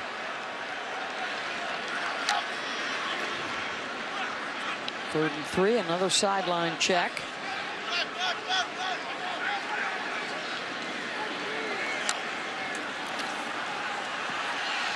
Dungey will keep it spin, and he's got the 1st down, not the touchdown. And he rode that real long on that one. He was trying to bait number 45, Rosebarrow. Watch this, he's just holding on, holding on, holding on. He's like, please go down, defensive end, and he just stays there. He trips. What a spin move, and he hit that B button, but it didn't quite keep his balance to get in. You got to have strong hands, Beth. Yeah. When you're riding that running back, he's when you're holding it in there, he's trying to squeeze it and pull it away from you, and then Dungey's strong enough to get it back out. Here come the big bodies again with Elmore and Kleinberg and Jarvion Howard. He's already got a 2-yard rushing touchdown. There's got to be a pass off this too, right, Beth? You can't just do the same thing. number 20. That penalty decline. Result of the play is first down. Oh, wow. Oh, there was an offside on the DB, Smith, that they'll decline. They'll take the first down anyway. First and goal. 6-0 lineman for the Orange.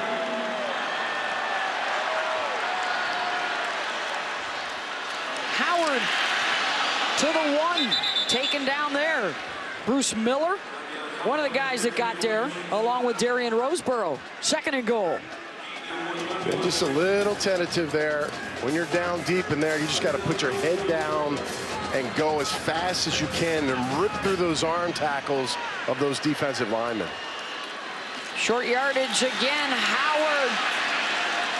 No signal, stuffed at the 1. Moorhead stopping him, and it's third down. Nice surge by the defensive line of NC State. Linebackers filling and getting push. It's a nice job. 41 more also getting in there. They'll try again. No signal yet. Linesman coming in from the side, and there is the signal. Touchdown, Syracuse, on the 14th play of their opening drive of the second half. When you're 230 pounds at the quarterback position, get some push up front and drive your legs. Look at Elmore pushing him from behind. It's hard to tell, but it looks like they got plenty of momentum over the goal line. There's the big 280-pound fullback. He's only 6 foot. That might be a stretch as well. Probably 5'11", 282. A rushing touchdown now to go along with 2 passing touchdowns on the day for Eric Dungey. That touchdown has now been confirmed. All scores under review. And here comes the PAT from Schmidt. Aided by the penalty to keep the drive alive, and the Cuse takes advantage, going 75 yards and a 2-touchdown lead.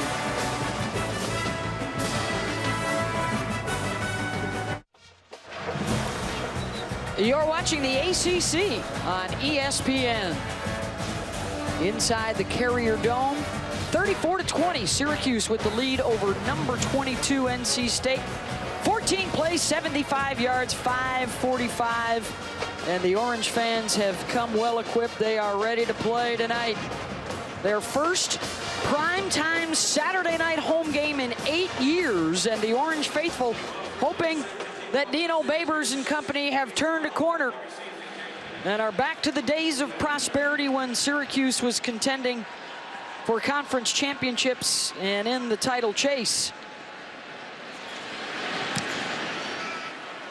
It would be a big boost for the program to get a win and a trip to a bowl game. USF losing today, so it's down to the Irish, Clemson, Alabama, and UCF. First touch of this second half for NC State, and it's problematic. Finley trips his right guard, number 66, Fed Jackson, steps on his foot here. Watch the feet right there. Wow, that'll be a loss on first down. Loss of 3, second and 13. Finley with 2 long touchdown passes in that first half of 67 and 74 yards. Slings it out across the 30, and Kelvin Harmon continues to have a monster night. His 6th catch, he's now over 150 yards. Free rusher coming right at Finley's face. He doesn't panic, delivers the accurate throw. Don't forget the first release of the college football playoff rankings will be coming out on ESPN on Tuesday night. Oh, the top 4. A lot of things going on here right now with this confusion up front, trying to get set up. Referees allowing Syracuse to get adjusted as well. See if this causes a problem for them on this opportunity. Play clock is at 2. Finley with the sneak trying to get the first down, and he's got it. That lineman may get an earful when he comes off the field. We may want to track that. Number 42, whoever that guy was. 71, let's see what he's doing. Well, that is good enough to move the sticks. Doran just said, oh, here we go. There's Sculthorpe. I knew somebody was going to get him. Not too bad. Yeah, it was all right. Right there. That's a teaching moment. Team player. They've trailed by as many as 17. Have rallied once. They're now facing a double-digit deficit again. Finley on the rollout, drops it off to Myers to the 40-yard line. Kylan Winter had the hit. Ryan's 13 for 27 tonight, 276 yards. Pitch and back to Finley. Wide open. Got a guy wide open downfield. It's Kerry Angeline looking for a block and cut down at the 9-yard line. Angeline, he's not the most nimblest of wide receiver, but he sells it good here. Just kind of falls away. Linebackers come, nobody picks him up. You just got to catch. Those are the hardest balls, Rocky, to catch. And the biggest problem, Anthony, is they did not get the call, and they were standing looking to the sideline. The ball was in the air. Quick slant down to the 1 after the 49-yard pass play. Finley to Angeline. They're going to go quick again on 2nd and goal. Big pass plays, the story of the night here in Syracuse. Bodine's got it, touchdown.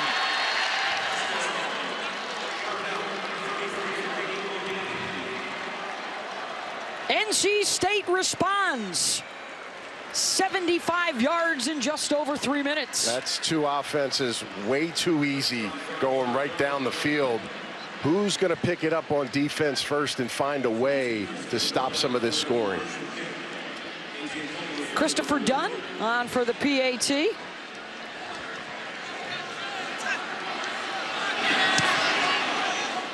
And he's got it. Back to a 1-score game. Hughes had some tricks early. Well, guess what? So does North Carolina State. Throwing it to the big tight end. He's not the fastest, but he got the job done. And Bodine easily gets across the goal line. Touchdown.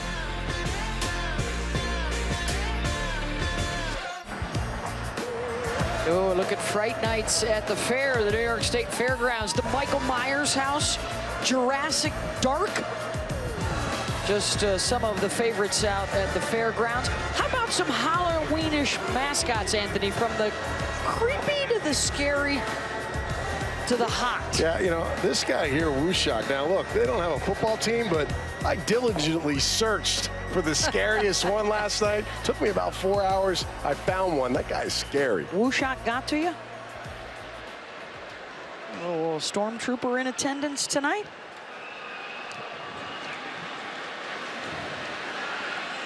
And the kick, the touchback. Let's check in with Rocky.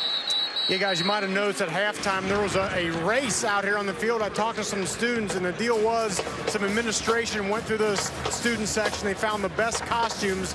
Those got selected to come out on the field for a 100-yard race. The winner received courtside seats to a Q's basketball game this year. How about that?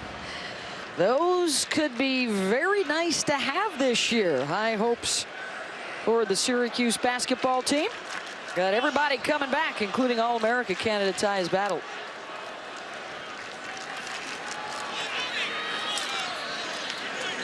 Jermaine Pratt with the tackle there. Here's Rocky with some of the devilish mascots. Sparky looking over his shoulder. That guy will sneak up on you, I'm telling you.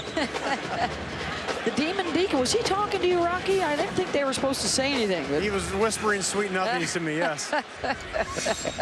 Yeah, that's Sparky. Every time we toured that facility last year, you look around your shoulder, bam, there he was. Elusive. Getting any pressure on the quarterbacks has been elusive tonight for these two defenses. They continue to throw strikes. 15-yard gain there, Dungey to Johnson. It's a heck of a job extending your arms and catching this ball in the middle of the field and pulling it to your body. Well done by Johnson. 695 combined passing yards tonight. Syracuse with a pair of 100-yard receivers. One for NC State. Dungey will run. Dungey will take a hit. Syracuse looking for the flag, and there it is. Cannot get after that quarterback when he slides. Deontay Holden, I think, and Isaiah Moore were in on it. Personal foul, face mask, defense, 15-yard penalty, first down. Yeah, he reached over behind him and just grabbed that face mask right there. Didn't let it go. Again, they got guys in place to make that play. Didn't have to do it, but that's going to cost you 15. That'll move Syracuse inside the 40. Under 5 minutes to go here in the third. Both sides scoring on their first possessions of this quarter. Here we go again, Nance. Yep. We saw a blitz look. They changed the play. They changed the defense back. Dungey gets it out to Riley down to the 31-yard line. Shoved out by Kid Glass. Gain of 8. Just a chess match right now. And I'll bet you Syracuse, if they watch that, they may try to set them up. But North Carolina State's done a nice job of mixing it up and not quite doing it every play. I think one thing they could do is just go a lot of tempo. That would limit the amount of looks that NC State could give them. Yep. Dungey will throw it downfield. Has a man. Harris at the 10 in for the score.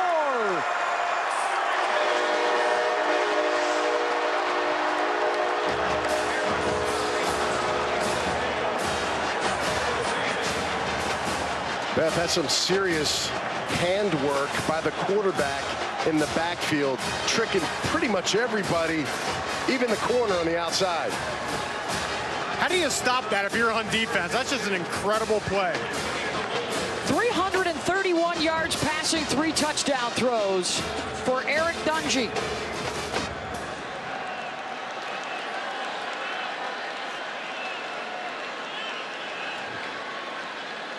A 75-yard drive, just 5 plays under 2 minutes.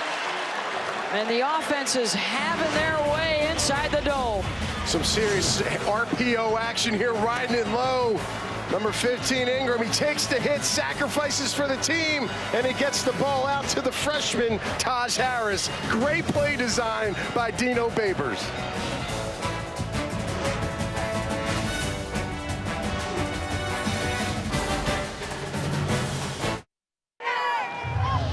A night for the offenses. Syracuse averaging 42 points per game. They're close to it with 4:11 to go still in the third quarter. NC State trying to keep pace. 3 third quarter possessions, 3 touchdowns for these two offenses. And a new season high for Eric Dungey, 331. Let's break it down, Anthony. Well, you know, serious ball work in the backside. Look at the vision. These guys get sucked down, and then all of a sudden, the old ropey-dope up the sidelines by Harris here, just lulling them to sleep. 2 guys colliding, not seeing the football, and by the time they figure it out, Beth, too late, touchdown. 3 TD passes to 3 different guys tonight for Eric Dungey. We weren't even sure if he was going to be the starting quarterback when we began tonight. Mystery surrounding who would get the job, he or Tommy DeVito, the freshman. And it's been Dungey tonight. Finley to the outside. Thank you, Chris. Approaching 4 minutes to go here in the third in the dome. And the officials are going to look at this. It certainly appeared that it might have been a catch. They ruled it incomplete to Jacoby Myers. Yeah, he was way in. I don't know why they didn't initially stay on it, but they called it a non-catch. Watch his hands on the ball. 1 foot down. 2 foot down. Ball's controlled on the body. Yep. That'll be a catch. We'll take a timeout while they review it and be right back.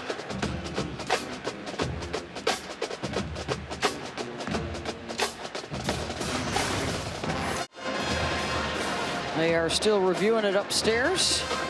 And the ruling was not a catch, and it certainly looks like they will reverse that here. 2 feet down. Yeah, ball's controlled. You know, I don't see the ball that came out late as far as completing the catch.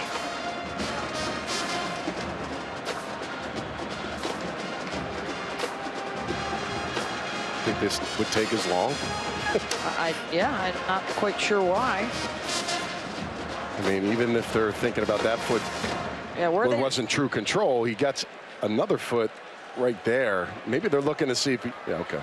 Maybe they thought he drug his other foot on the out of bounds, but clearly did not. Well, making sure they've got the yardage marked off properly here.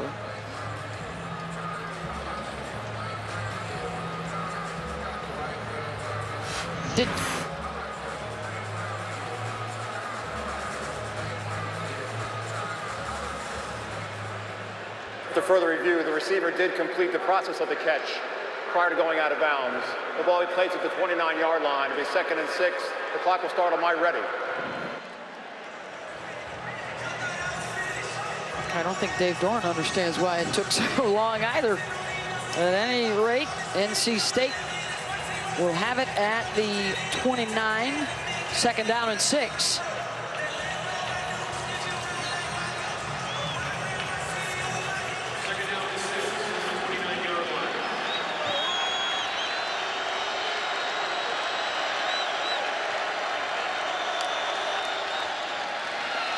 They'll run it with Gillespie in a burst and across the 40.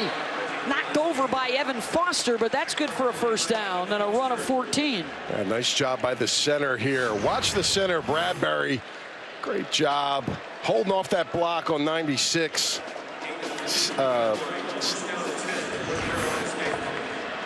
Williams. On 1st and 10, play action. Catch out to midfield. Harmon lunging for a few more, Rocky. Guys, this is the 2nd drive in a row. I've noticed a little bit of tempo by NC State, and I think they're doing that to limit some of the blitz looks that Syracuse has been bringing here tonight. And we saw a lot of heat coming in that 1st half. Finley takes another good hit there. Yeah, he looks to be cringing a little bit right now, Beth. 7 catches, 163 yards for Harmon tonight on 9 targets. Gillespie cannot get the edge. That was Ryan Guthrie and a loss of 1. It's 3rd and 3, and they're on their feet here in the Dome. In front of the largest crowd of the season, the Orange trying to stay perfect in the Loud House.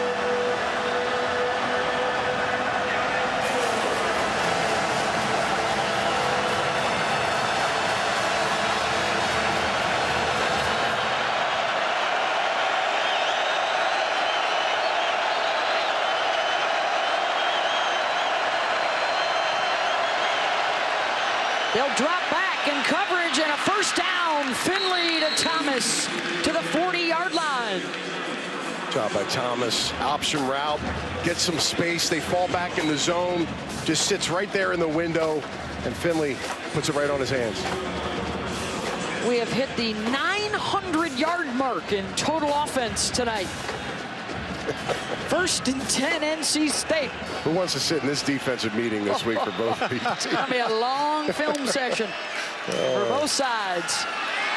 Finley will keep trying to get to the sideline, and he does. Chased out by Cisco and a gain of 4.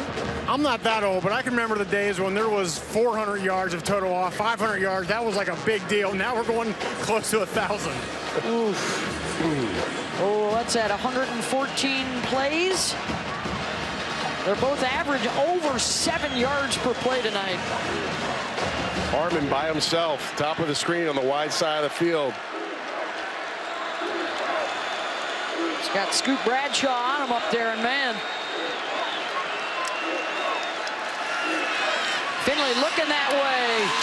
The hook up to the 25, 1st down. Yeah, you know, Bradshaw giving a little more space on Harmon now. Not quite up in his grill like the first time earlier in the game. And then what do? They break it off and they run a nice out-cut route.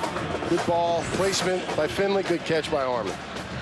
Season high receiving for Kelman and his 3rd 100-yard day of the season.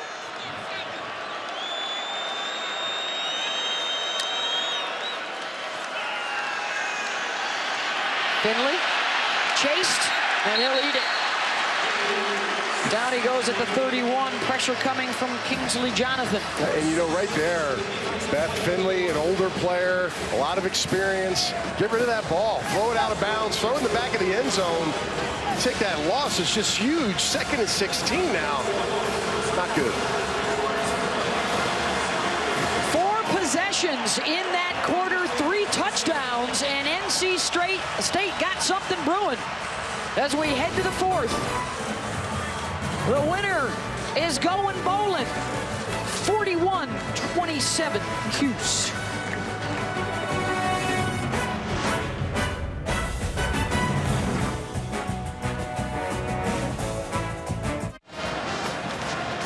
to 27, Syracuse with the lead over NC State as we start the 4th quarter. In front of the largest crowd of the season here inside the Carrier Dome. It's Faith and Family Night. Kudos to the folks at Hendricks Chapel for helping set all that up here at the Cuse. It's a 2nd and 16 for NC State, trying to keep pace with the Orange on the 9th play of this drive. They've had it for the last 4 minutes.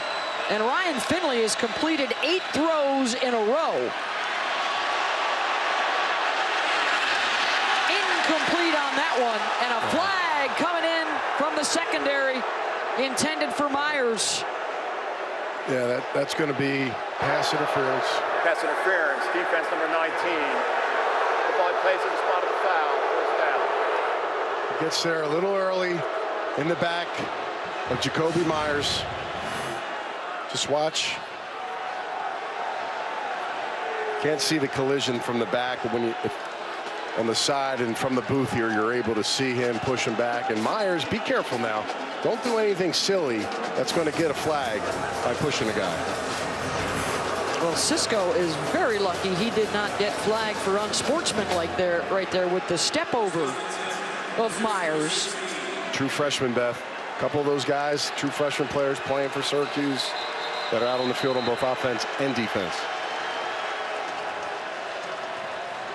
Waiting a second for the chain gang.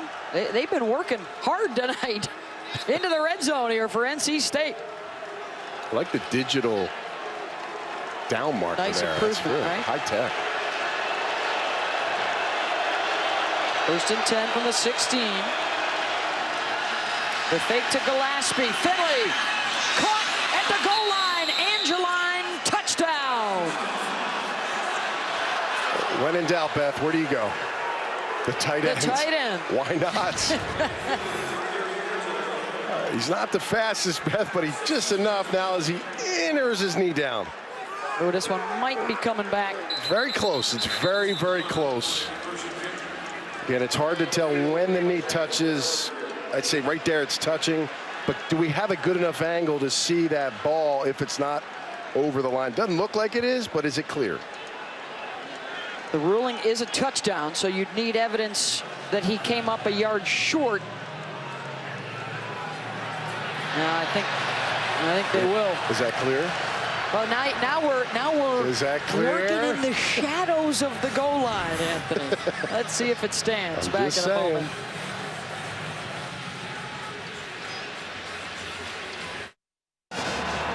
The play was reversed, knee down at the 1 yard line. So take the points off the board. Carrie Angeline with the catch down to the 1.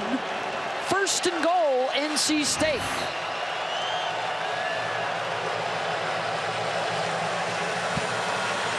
Six-five quarterback, Beth, on the half-yard line. See if they get some push.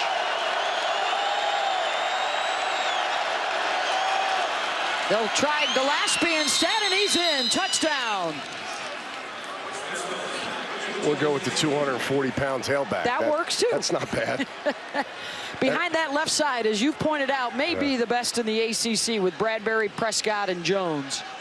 And when you're 240 pounds, there's an advantage of being 5'11" as well, because that leverage that you need is at a premium. Yes.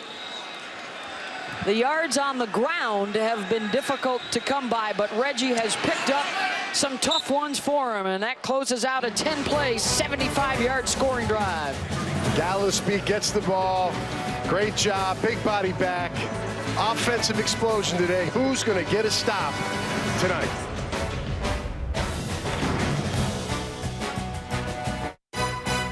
ESPN College Football is presented by Outback Steakhouse, where you can go big and go home with delivery and takeout. How about this for a second half in the Dome? Each side has had the ball twice, and all 4 possessions, 75-yard drives for touchdowns. And a 41-34 lead for Syracuse over NC State. Winner gets their 6th win of the season, and bowl eligibility, which would be huge for Syracuse. They haven't been in 5 years. The 2nd longest drought in the Power 5 conferences. NC State coming off that 9-win season a year ago, including 6 ACC wins, trying to continue the success under Dave Doran. A return out to the 26 and a studio update with Chris Cotter. Did I say 31 points down on the farm? How about 38 and counting? Minshew to Renard Bell this time around. 38-31 in the 4th quarter. Wazoo trying to beat Stanford. Meanwhile, over on ABC, Cornelius to Wallace again. This is twice. Look at the adjustment for Wallace. Goes up and gets it. 31-14 at the half. A lot of scoring around the country and here in Syracuse. How about those numbers? 925 total, 75 points as we get close to the 120th play of the evening. Still got over 14 minutes to go. Beth Mowens, Anthony Beck, Rocky Boyman with you inside the Carrier Dome. At an ACC day where we have already seen Clemson dominate at Florida State. Wake Forest thrashed Louisville. Virginia beat UNC. Been a crazy ACC behind the Clemson Tigers this year. There's a first down to Sean Riley. Riley versus any linebacker is like a win. It's 100%. I mean, it's impossible to cover him. He's too fast right there. Inside linebacker Pratt, as good as he is, had no shot. And Eric Dungey and Ryan Finley playing a match game tonight. Congratulations to Eric, by the way. He passes Donovan McNabb as he closes in on 10,000 total yards.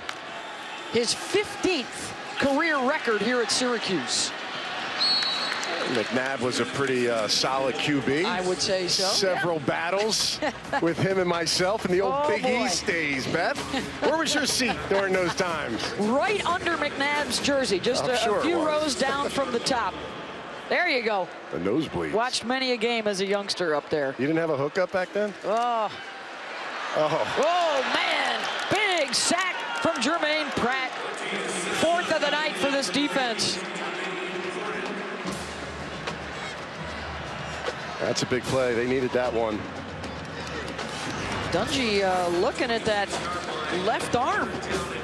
You know, one of their better pass protectors as the running back position is Strickland, but Pratt is just too big. 240 pounds, 6'3", just runs right by him.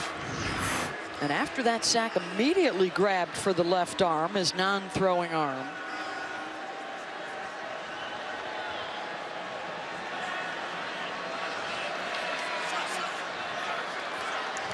Last week, Syracuse turned to Tommy DeVito in the 4th quarter against North Carolina. And Dungey threads the needle to Riley across midfield. You can't cover him, Beth. Now you put a nickel back on him. Griffin, he's been working him all game, and he just shakes him. Good eye placement by Dungey, looking right, coming back. He's got no answer, 29 yards. Wow, that is just that's a killer for defensive players, Rocky. And I'll tell you what, Riley is listed at 5'8", 170. I think they're giving him about 1.5 inches and about 10 pounds. He looks tiny down here on field level, but you're right. It's like trying to catch a water bug out there. Junior from Los Angeles, and he's got 9 catches, 155 yards. That is the 7th 20-yard play or better for the Syracuse offense tonight. Dungey calls his own number on 2nd and 4, first down. He and Pratt have had a terrific battle all night long. And it was Jermaine that ran him out. Gain of 9. Injured player is Andreas Bryant, the senior defensive tackle.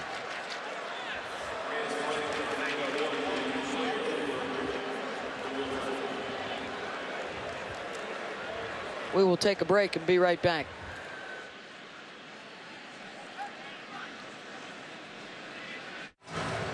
Looks like it was some inadvertent helmet to knee contact here. Yeah, the big boy right here, 91. Strickland's going down to cut the backer. He whiffs and ends up hitting the left knee of Bryant, and it buckles him.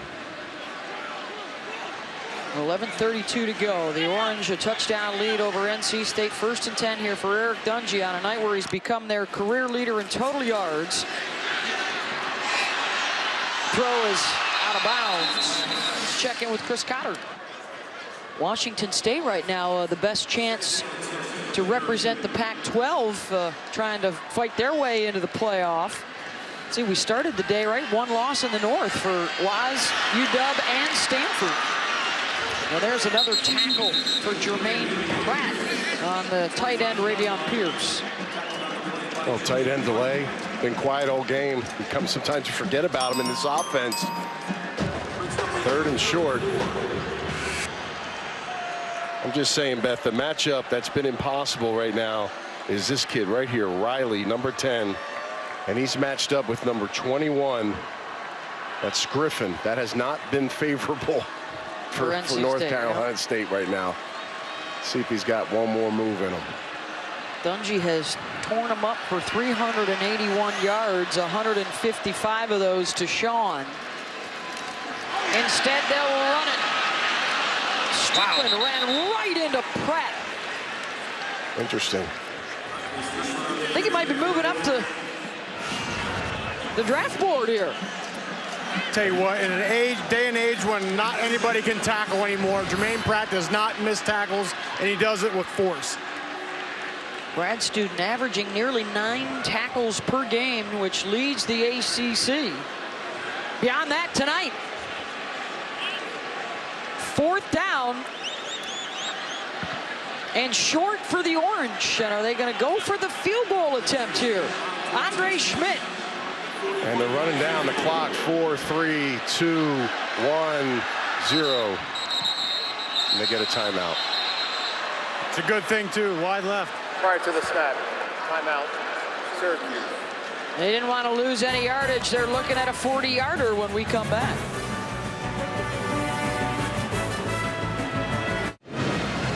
Freshman Andre Schmidt, he's 2 for 2, and now looking at a 40-yard field goal attempt. He's already hit from 45.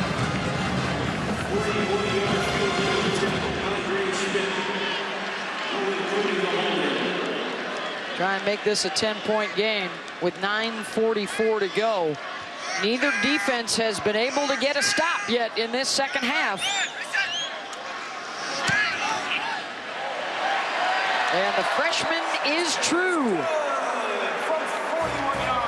44-34, Orange, 9:39 to go.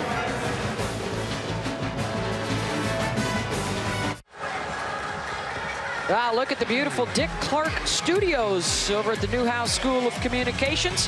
All a part of 15 schools, all on one network, and a new place to call home, the ACC network, coming August of 2019. There it's inside the campus control room. Over 100 games scheduled to be broadcast digitally this year. They're going to go linear with an ESPNU basketball game on December 1st. And a 10-point lead for Syracuse over NC State. Let's take a look at this week's college football rankings, brought to you by Chick-fil-A. 3 of the top 5 idle. Florida State falling to Clemson. Texas in big trouble against Oklahoma State. And Georgia and Oklahoma rolled. The big question is, where will UCF be, Beth, in the opening college football playoff rankings? Will they get respect, or will they be back in the pack? First ranking coming up Tuesday, including the top 4. Who will be in those top 4 playoff spots? The first of a month long of rankings leading up to Selection Sunday on December 2nd. Rocky? Let's say with USF losing today and now UCF being still unbeaten, I think you could make a case where they could jump into that top 10. I agree. I think they're going to get a little respect early on, maybe as high as 9, but definitely I wouldn't see why you wouldn't put them at 10, especially if Texas loses this game. Now in our 5th year of the college football playoff. Finley off the pump, buying some time, and throws it away. So that's 4 years now that we've had that top 4 in the rankings. 16 teams open up in the top 4. Only half of them have ultimately advanced to make it into the playoffs. So in no way a sure shot that if you're in that top 4 in the first ranking, you're going to stick around for a month and get into the playoff. Yeah, a lot of football left to play, that's for sure. If you've been ranked number 1, 3 of the 4 years, you have advanced to the playoff. Out of the top 4. 2nd and 10 for Finley. Gillespie hauling a defender along with him. Gets out across the 40, and it's going to be 3rd down and 4.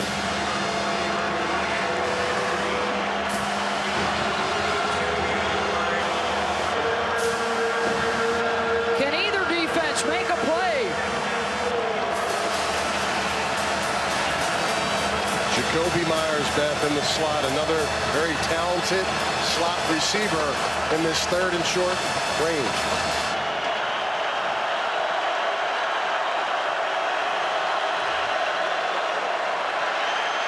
Heat coming up the middle. Finley downfield, and it's hauled in at the 20 and down inside the 10. Kelvin Harmon. That's a heck of a job by Harmon. Now, he may have put his hand on the DB's chest here. Little move. Watch right there, but that's a smart play. Melifonwu has been working him all game today. Both of them are 6'3", Beth, but Harmon is just taking over every time they get it to him. And that was taking a risk on that throw there on 3rd and short, going for all the marbles. 50 yards downfield. And Harmon now on the night, 222 receiving yards. The injury for Syracuse. Yeah, Melifonwu pulled his hamstring there. He's grabbing his hamstring when he went down.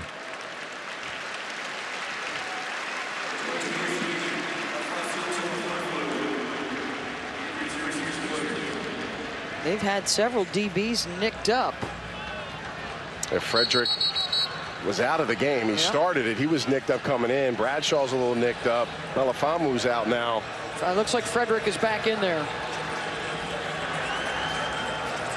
Just a sick night for Kelvin on 11 targets, 9 catches. New career high in yardage for him. 1st and goal. Finley now at 442 yards through the air.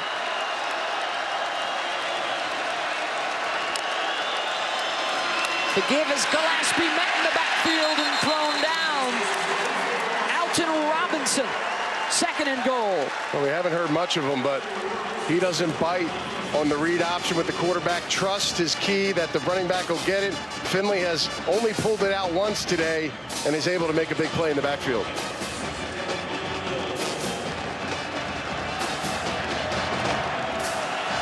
Pushed back out across the 10.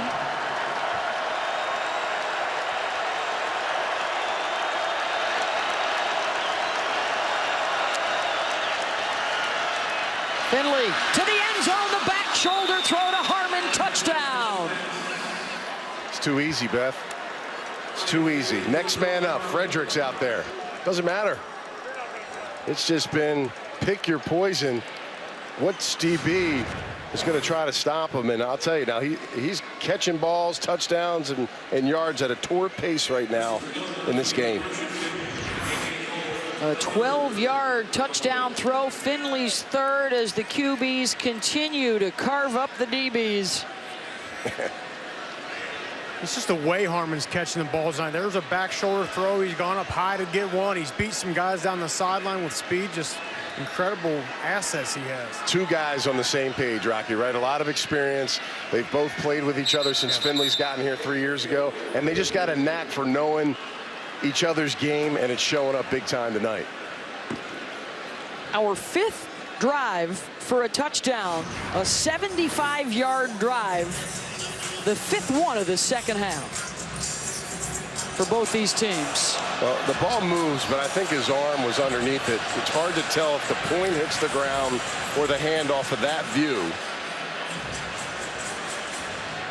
There's no question the ball moves, Beth. But is that right hand underneath the ball? It looks like, yeah. Looks like he stayed under it. Yeah. It does. All scoring plays reviewed, so they're taking a look. If it stands, Ryan Finley on the night now averaging almost 20 yards per completion. Crazy numbers for the quarterbacks. And that would certainly appear to be Harmon's second TD.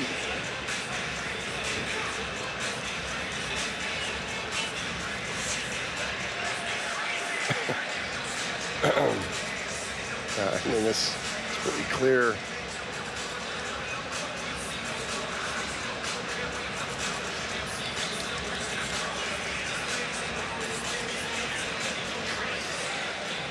Again, the ball absolutely moves, Beth.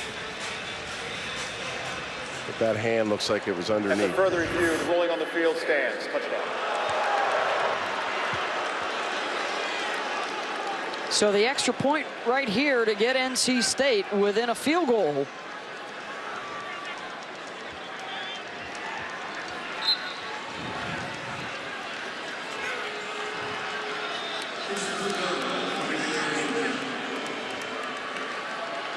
Christopher Dunn.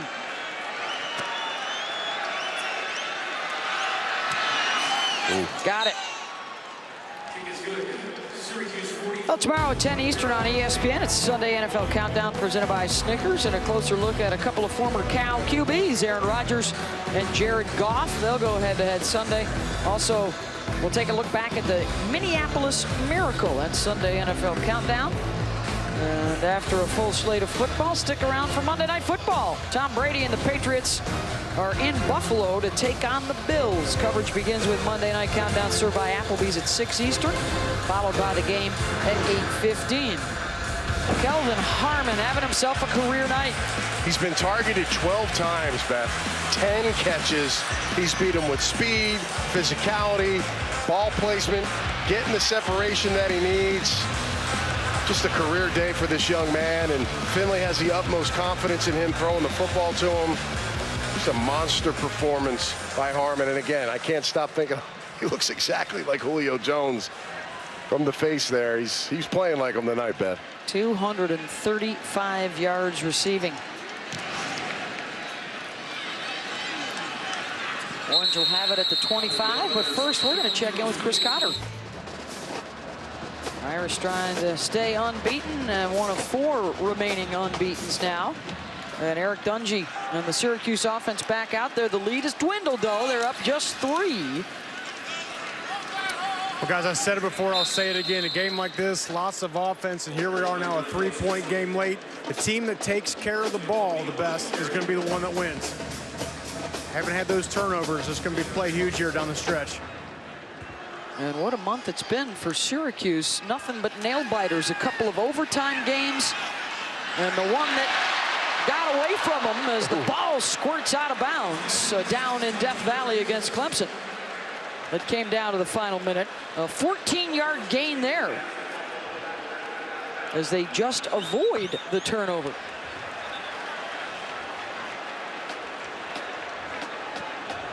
Making sure that was a catch, too. Big hit by Griffin, knocking the ball out. The referee's obviously saying that he had control of it, took a couple steps. From the Syracuse 41. On the ground, trying to churn it out with Mo Neal. Just over 80 yards rushing, and really the run games for both these teams have taken a backseat to the passing games tonight.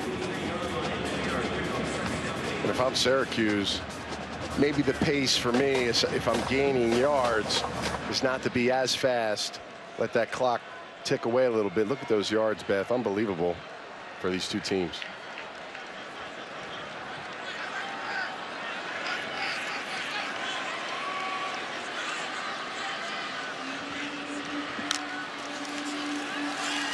Dungey underneath Riley, first down across midfield. Between Harmon and Riley, it's really not fair tonight. These guys are in the zone. We got an injured player down.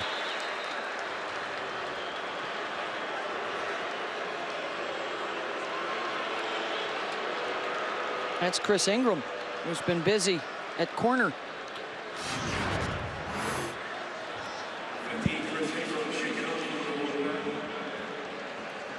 Kind of threw his head out there.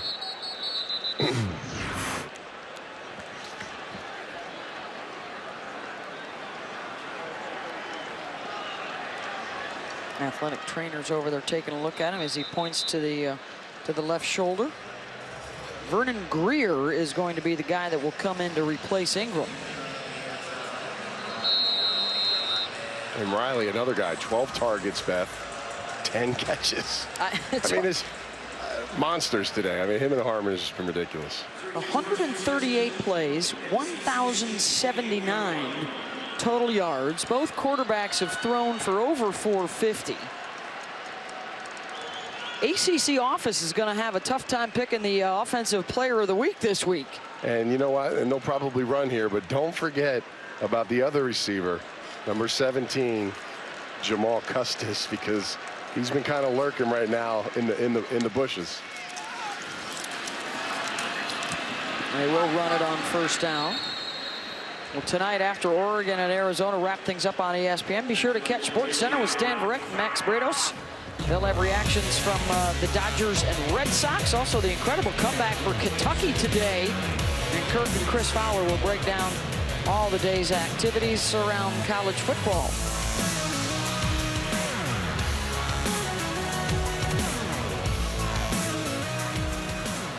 We've got under 5 minutes now and running on a night for the offenses. Nearly 8 yards per play for both sides. And NC State looking for its defense to give them a chance and get the ball back. Dungey completes it to Harris, just shy of the marker, and a gain of 7. And I know Harris caught that ball, but Riley is working it right now. I mean, he is as fast. Every single route he runs, he is just getting separation, and it's good ball placement right there. Keep it down. Good catch, keeping their hands underneath it. Anthony, to your point about pacer, this is a 4th play in a row. It looks like they're going to wait until 5 seconds on that play clock before they snap the ball.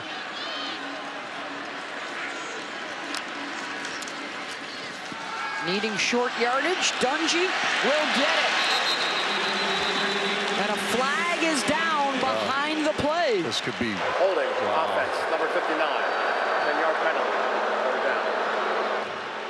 Aaron Roberts.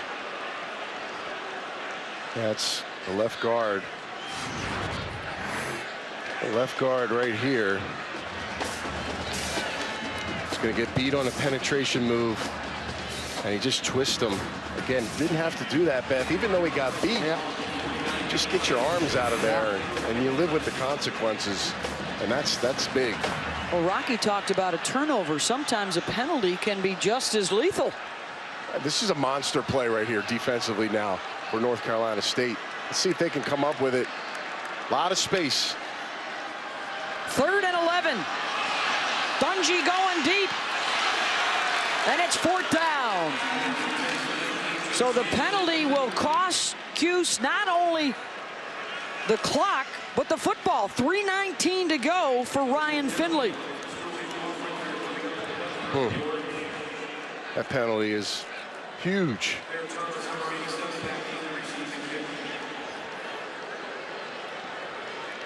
This is a nail biter. This has been the first time NC State has an opportunity now to get the ball with a little control, Beth. If Hofrichter does indeed boot this here, and he will, low end over end. he doing? At the 14-yard line. And Rocky echoing the sentiments of the crowd here. May have cost the Q some yardage. Well, this is what we've come to expect from the Orange, Anthony. Fantastic finishes, a couple that didn't go their way, including an overtime loss at Pitt, and then rallying last week to score late in regulation and then win it in double overtime with Tommy DeVito at quarterback. Well, we'll see. Is it Finley's turn? Starting to pick up the noise here at the Dome, Beth. Been a long postseason drought for the Orange. And NC State now with a chance to make them wait a little bit longer and become bowl eligible themselves.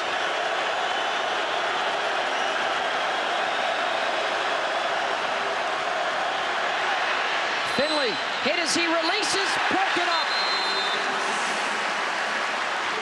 Antoine Cordy with the PBU, second down. And he had Harmon. Felt like he beat him down the field, but he got pressure. Great job. Perfect timing. Getting the hand up and knocking it away by Cordy.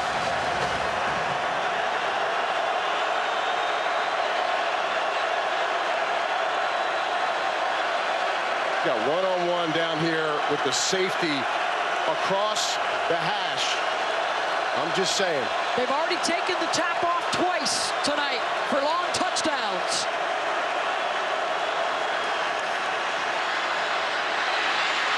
Finley just shuffles it off to the back, and Gillespie cannot get out of bounds, and it's Cordy again. State has all 3 TOs left.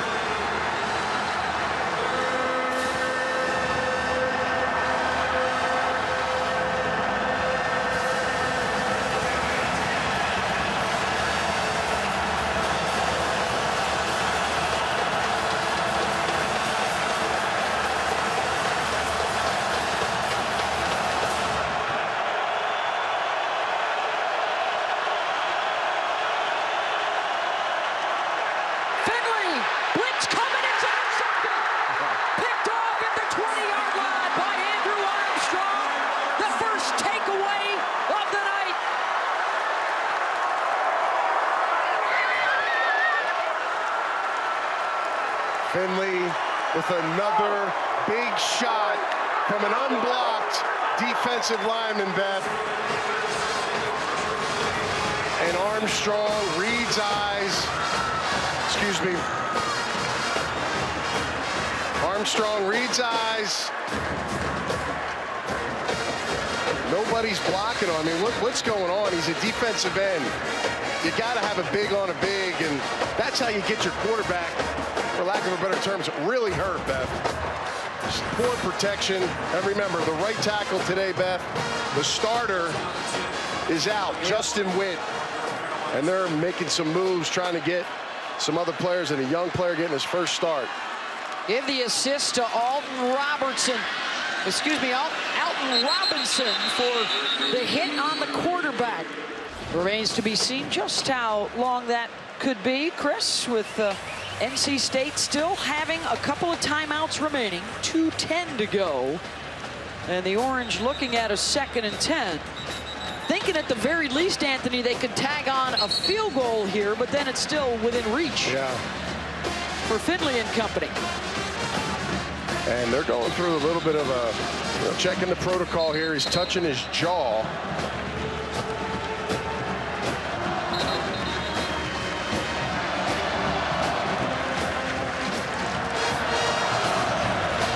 Check this out. Robinson, they're checking the chicklets on this one. Yeah, you just cannot let a free hitter come in. Just look at Ryan, though. He's ready to go. He wants the ball back. False start. Offense number 78. 5-yard penalty. Second down. got to finish this game, and for Syracuse, cannot self-destruct here and think the game is over. This is a high-powered offense for North Carolina State. Couple penalties now put you in a bind. You don't want to knock yourself out of field goal range because of that too. Absolutely, yeah. Headed in the wrong direction there. That'll push him back out to the 26. And how risky does Dungey get here to try to get these yards? They're in field goal range. 2nd and 15. Run it up the gut. O'Neal. State will use its 2nd timeout. Orange fans hoping that Dino Babers will have a chance to give another one of his memorable post-game speeches in the locker room. Somebody in Vegas told them they were going to win by 20-23.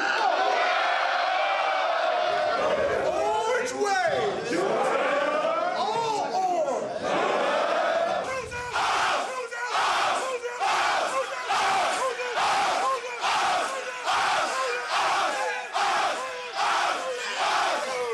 They've gotten big wins the last 3 years under Dino Babers, but what they have not gotten is the follow-up to those big wins, and they're looking for that tonight with NC State and a chance to get to their 6th win. And Vegas gave him a little more respect in this game, right? Yeah. That's apparent after we made that comment in the locker room to his players. One more timeout left for NC State. Down to the wire again for Syracuse. Dungey. Incomplete, flags down. Then a first down coming up for the Orange with 2:01 to play. Just Pass interference, defense, number 20. 15-yard penalty, first down. true freshman, Beth. Just a poor technique here. There's no need. There's no need to do it, and he gets flagged for it. That's the 5th one of the game. I was going to say, how many times have we seen this? Anytime Syracuse wide receivers have threatened the defensive backs for NC State, they've panicked and grabbed a jersey or pulled a hip. Just can't play ball like that. First and goal now from the 7. And a chance for Syracuse to extend the lead and perhaps put it out of reach here. They'll go with that power package again. Howard for a couple. And NC State will use its final timeout.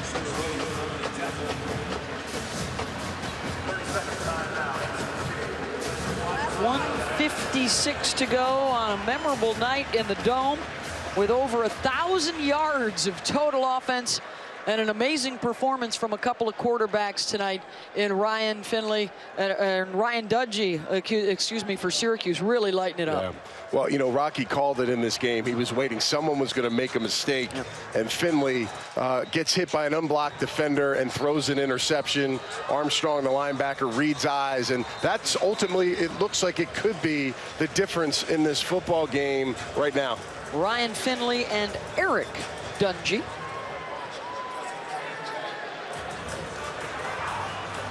.44-41 now, and NC State cannot stop the clock.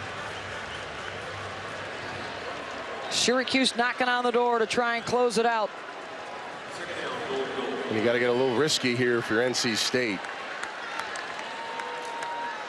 Strickland will get the call. Inside the 5, and it will be 3rd down and goal. Jermaine Pratt with another big stop. Trying to force a field goal to keep this within reach. And time is a problem now, Beth. We'll run this down to about just over a minute. And then again, after this play, if they don't score off a run, they're not going to have much time. Run off 40 more? Yep.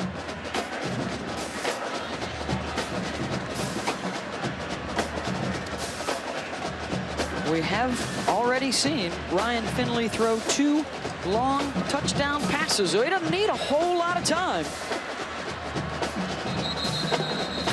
74 yards and 67 yards. Syracuse will call a timeout here, 1:09 to go.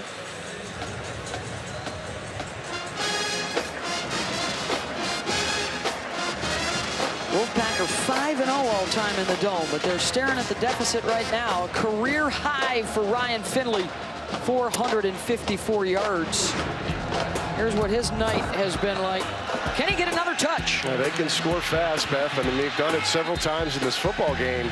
When he's been given time, Harmon and some of these receivers, Jacoby Myers, Amizi, all these guys have been able to get their plays, but Syracuse has taken their opportunities, and they got a first-time right tackle starting, Beth, because of Whit being out, and that ultimately paid the price for that one, and that came the intersection. Only turnover of the night so far. And now the Orange 3rd and goal, and they'll run it, and they'll score it to the Strickland.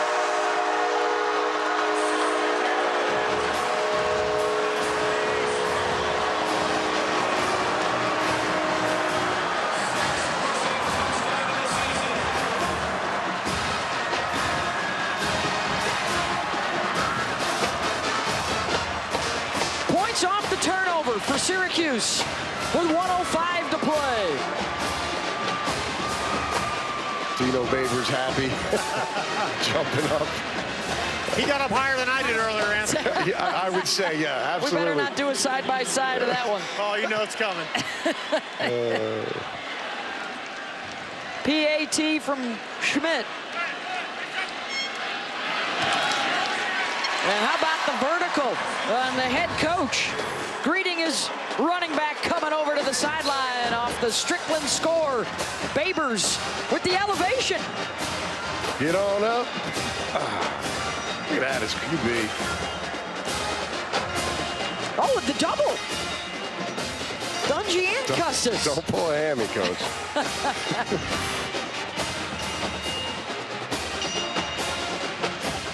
That bell's been ringing a lot. The victory bell for the Orange as they move closer here to bowl eligibility and end the 5-year drought. We didn't even know if Eric Dungey would be the starting quarterback tonight. He has solidified that spot indefinitely. I'm proud of him, Beth. You know, it's always tough to look over your shoulder and know that there's a young redshirt freshman who's really talented that just came in and won a game last week. And you got to start today, and who knows what that leash may have been in this football game, and you had to come out, step up, raise the level of play, and lead your team to victory. I'd say he did that unquestionably today for the Orangemen. And he went toe-to-toe with Ryan Finley, who a lot of people think might be the first or second quarterback taken in the draft next year. Of course, a special teams touchdown could change things, but not on their watch. Pulling out the hammer. Melifonwu was a part of that. And that's Otto Zaccardo with the special teams play. The most passing yards for Syracuse under Dino Babers in the last 3 years. And you know what, Beth, give this offensive line credit. The film I watched the last 2 weeks, it's been rough to watch. I mean, they gave up a lot of pressures, a lot of sacks, and they came out and met the challenge and took on North Carolina State and protected their quarterback, and it paid dividends. No timeouts now for NC State. Syracuse will keep them in bounds.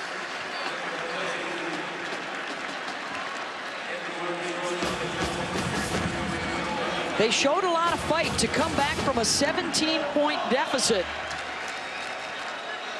Coming off the disappointing loss to Clemson last week, but they're staring at back-to-back losses now for the Wolfpack to false start here. False start. Offense number 55.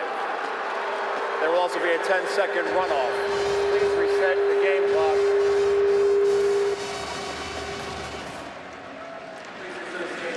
Well, Doran talked about forgetting the week before, turning the page, and they gave a valiant effort today. Just too much early on, Beth. Just too many points given up to this high-powered offense of Syracuse, and just weren't able to pick it up at the end of the game. First time that Syracuse, if the score holds, has won 5 home games in 15 years.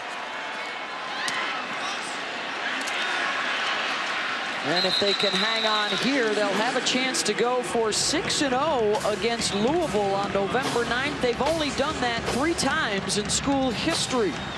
The last time was 1991.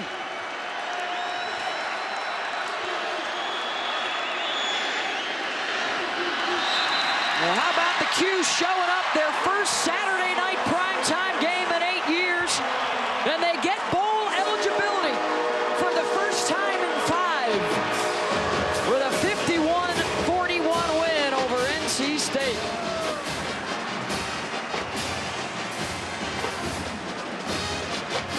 Big night for Eric Dungey and this Syracuse offense. And they get the 10-point win. Now let's get you out to Bulldog Stadium for Hawaii and Fresno State.